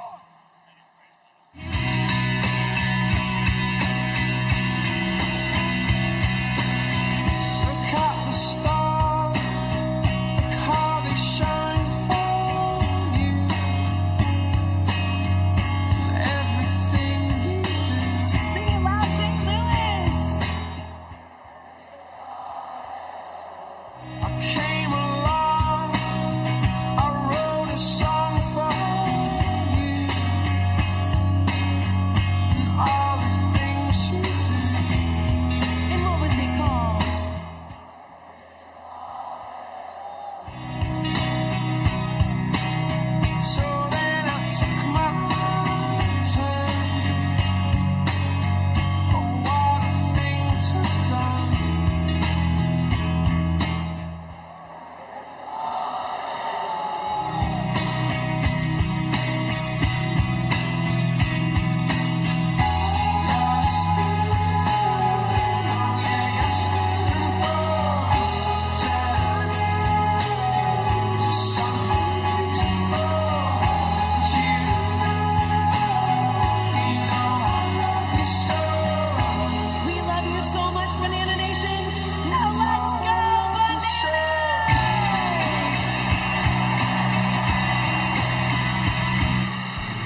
Welcome back to Banana Ball live on ESPN2. We have reached our final inning. Just barely getting in there within the confines of the 2-hour time limit. If it had run out in the 8th, that would have been our final frame. But we head to the 9th. The Bananas a 4-3 lead. They led 1-0. They have led 3-1. The Coconuts charged back, winning the 6th and 7th innings, and then the Bananas a quick walk-off in the bottom of the 8th. As we get to the final inning where every run scored counts as a point. If we're tied after this, we'll get showdown tiebreakers. We saw that between these two teams 2 weekends ago in Target Field. Game 2, we got 2 rounds of showdowns, with the Bananas coming out on top. They took 2 out of 3 in the home of the Minnesota Twins. Last weekend, they got swept in a 2-game set by the Indianapolis Clowns in Coors Field, while the Coconuts dropped 2 of 3 to the Texas Tailgaters in Wilmington, Delaware. The Bananas, a walk-off 4-3 win last night, after the Coconuts were able to get 2 runs against Danny Hosley in the top of the 9th inning to take their first lead of the ballgame. His ERA is above 2 for the first time this year. This is still the best closer in the history of the sport, and he still should be very feared. And you see 3 blown saves this season for Danny Hosley. They have all come against Loco Beach, and it's 3 consecutive blown saves for Danny Hosley. So if you don't think he's got a chip on his shoulder right now, he certainly does for the Savannah Bananas. Threw 20 pitches in last night's game, but they've really worked on continuing to give Hosley time to build himself up. They are comfortable in pitching him for a 2nd straight night, especially with his elite strikeout ability to retire these Coconuts and keep the Bananas undefeated lifetime here in Busch Stadium. You can see it's 5, 6, 7 due to swing it for the Coconuts, who still have their golden batter, which means they can hit one man in their lineup at any point in time. But Antel, a home run his last trip to the dish. He will lead it off. 3 runs driven in, a couple scored here tonight.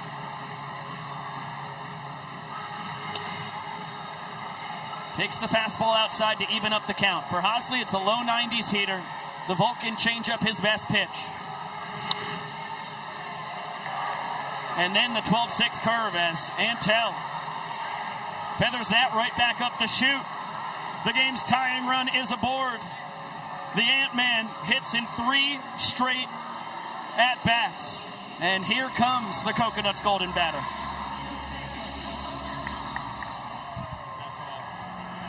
Ladies and gentlemen, the Loco Beach Coconuts are invoking the golden batter rule. Hitting in place for Eric Osberg is the Coconut Cowboy, number 10, Tanner Allen.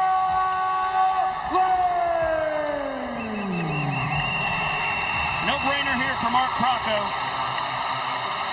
And when you've got a guy hitting .412 to lead the sport with the most hits, triples, and doubles in Banana Ball, currently riding a 37-game OBP and 17-game hit streak. You go to one of the best hitters in the sport. And T.A. fooled on the breaking ball. And he's 5 for 8 against Danny Hosley this season. So it just makes the most sense that this is the guy you want to send to the dish. Had 2 hits in the 9th inning last night. Everything adds up to throwing T.A. out there again. You can see him barking at Hosley after he can't connect on the changeup behind 0-2. Got the fastball, able to spoil it. He's seen all 3 pitches across these first 3 offerings. T.A. as the golden batter singled off Hosley to start the 2-run rally. Then he doubled off Hosley to drive in that 2nd run. The beauty of the golden batter in Banana Ball. The Bananas best on the mound. The Coconuts best at the dish. Representing the go-ahead run.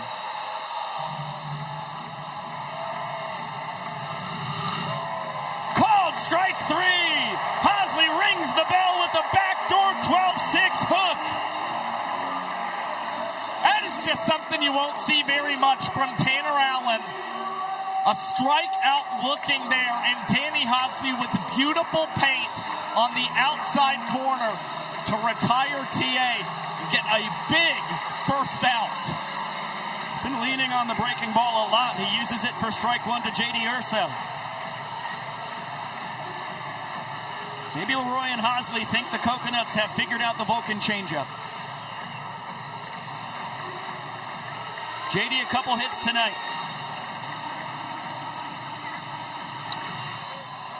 Fly ball out to left. Rack with the call and the catch as Loco Beach down to their final out. Well, now this is the moment. The kid who grew up a Cardinals fan and Brett Carson having a monster series despite his platoon role this season for Loco Beach. Had a walk-off home run this season in the Jersey Shore, his first ever career home run in the final inning. Does he have another clutch one in him this season? That was to take down the Party Animals. Now he tries to find a big swing against the Bananas. Chance for the fans to end it. No catch. Carson 3 for 5 with the triple last night. 1 for 1. A ball four sprint. 2 runs driven in here tonight.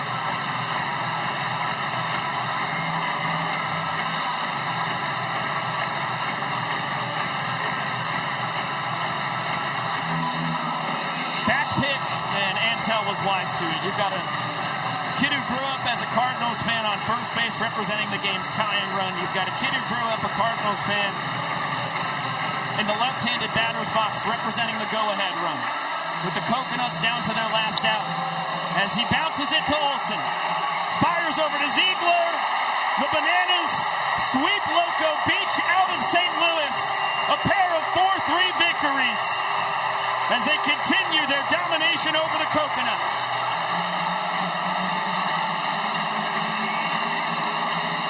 The Bananas now 8-2 this season against Loco Beach. So much success against one of Banana Ball's new expansion teams. And despite the Coconuts rally in the 6th and 7th innings, it's the Bananas still able to grit out another win as they're 4-3 victors. Let's check in with Sam Bauman down on the field.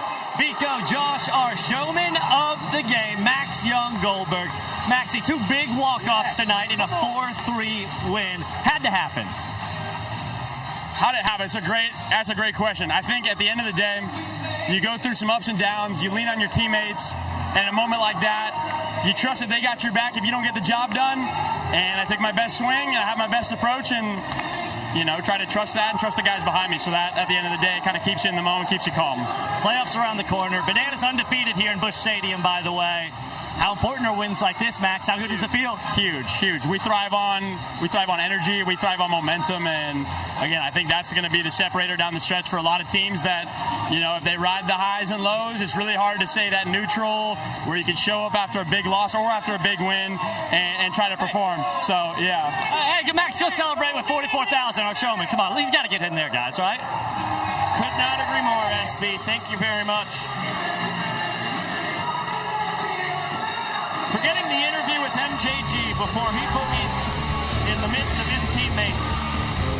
Josh, he talked about it, his first plate appearance. It was a barrel, but it was a back flip catch by Ben Parker in deep center field. It was a quality at-bat.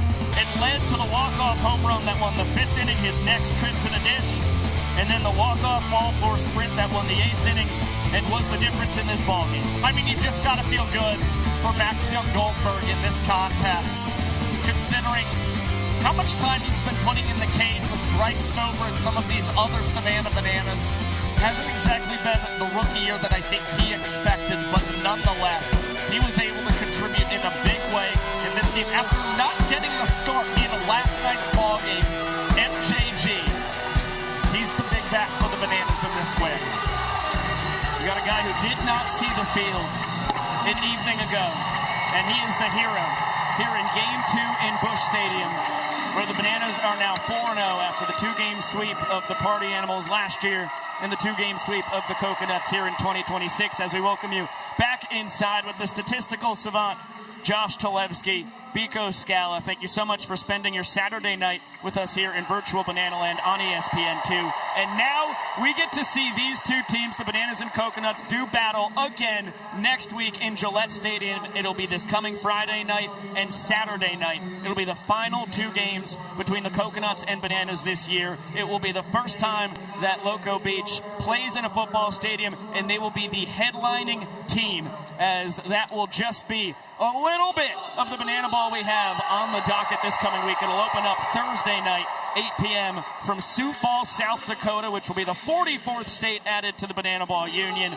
on the Indianapolis Clowns YouTube. As we've talked about in Foxborough, it will be the Bananas and Coconuts True TV Friday night, and then on Saturday night, it'll be the ESPN app and Disney Plus, and then the Party Animals and Tailgaters from an oldie but a goodie, Sugar Land, Texas, a part of that 2023 World Tour where the Party Animals took 2 of 3 from the Bananas way back when. You can find those games on the Tailgaters YouTube, as that will be our fourth. We'll have 4 weekends left to play of Banana Ball before the playoffs. It is really getting down to the nitty-gritty here. And it's really that final tune-up for the Bananas and the Coconuts against each other. They get to make their last observations against one another, as they could potentially meet in the Banana Ball playoffs. So everything's going to matter, as it always does. These teams going to continue to play each other hard. And the Bananas able to emerge victorious, because even though the Coconuts scored 10 runs in tonight's game, they only did it across 3 innings. It just shows you the value of consistent offense and scoring in as many innings as possible. And tonight, the Bananas able to best the Coconuts in that department. Yep, it's why it's so tough to play as the away team in Banana Ball. You have to try and spread that offense out. Of course, you have to go for the equalizer point. As you can see, the Bananas 13 trick plays to the Coconuts 9, which means the Bananas have denied the equalizer point all 6 games against Loco Beach. The good news for Coconuts fans, they have denied the Bananas the equalizer point in all 4 games this year that they have been the home team, and they've got 2 more home games on the docket this coming weekend. So it'll be fascinating to see what goes down in Foxborough. Yeah, I can't wait to see it. Again, the Coconuts have the benefit of getting to play as that home team in Gillette Stadium, and I know Minneapolis felt so big to them getting to headline in a big league park throughout that weekend. But they're going to be saying the same thing once they hit Gillette Stadium. This is certainly going to feel like the biggest game in Loco Beach Coconuts franchise history, and I'm expecting them to bring their all. Foxborough, here we come. We cannot wait to bring Banana Ball to Patriots Nation. And another big thank you to everybody who spent these last 2 nights on ESPN2 with us here in St. Louis. We'll see you this coming Friday night right back here on the Bananas YouTube channel. It'll be True TV, and as we've talked about, the following night will be on ESPN, the app, as well as Disney Plus. Big thank you to our entire crew here in the world of BTV, for our folks in the control room on the other side of the Mississippi, all the way back in Savannah, Georgia. This broadcast directed by the legendary Alex Gross. And a big thank you to our engineer back in Savannah, Mr. Henry Myers. For our guys on location here, Chad Reese, our producer, down on the field, Sam Bauman and AJ Switek. Up in the booth, Josh Talevsky. I am Biko Scala saying so long for now. Get a look over at the Firefighters YouTube channel. They still battle the Party Animals. Until we see you next, we will see you later!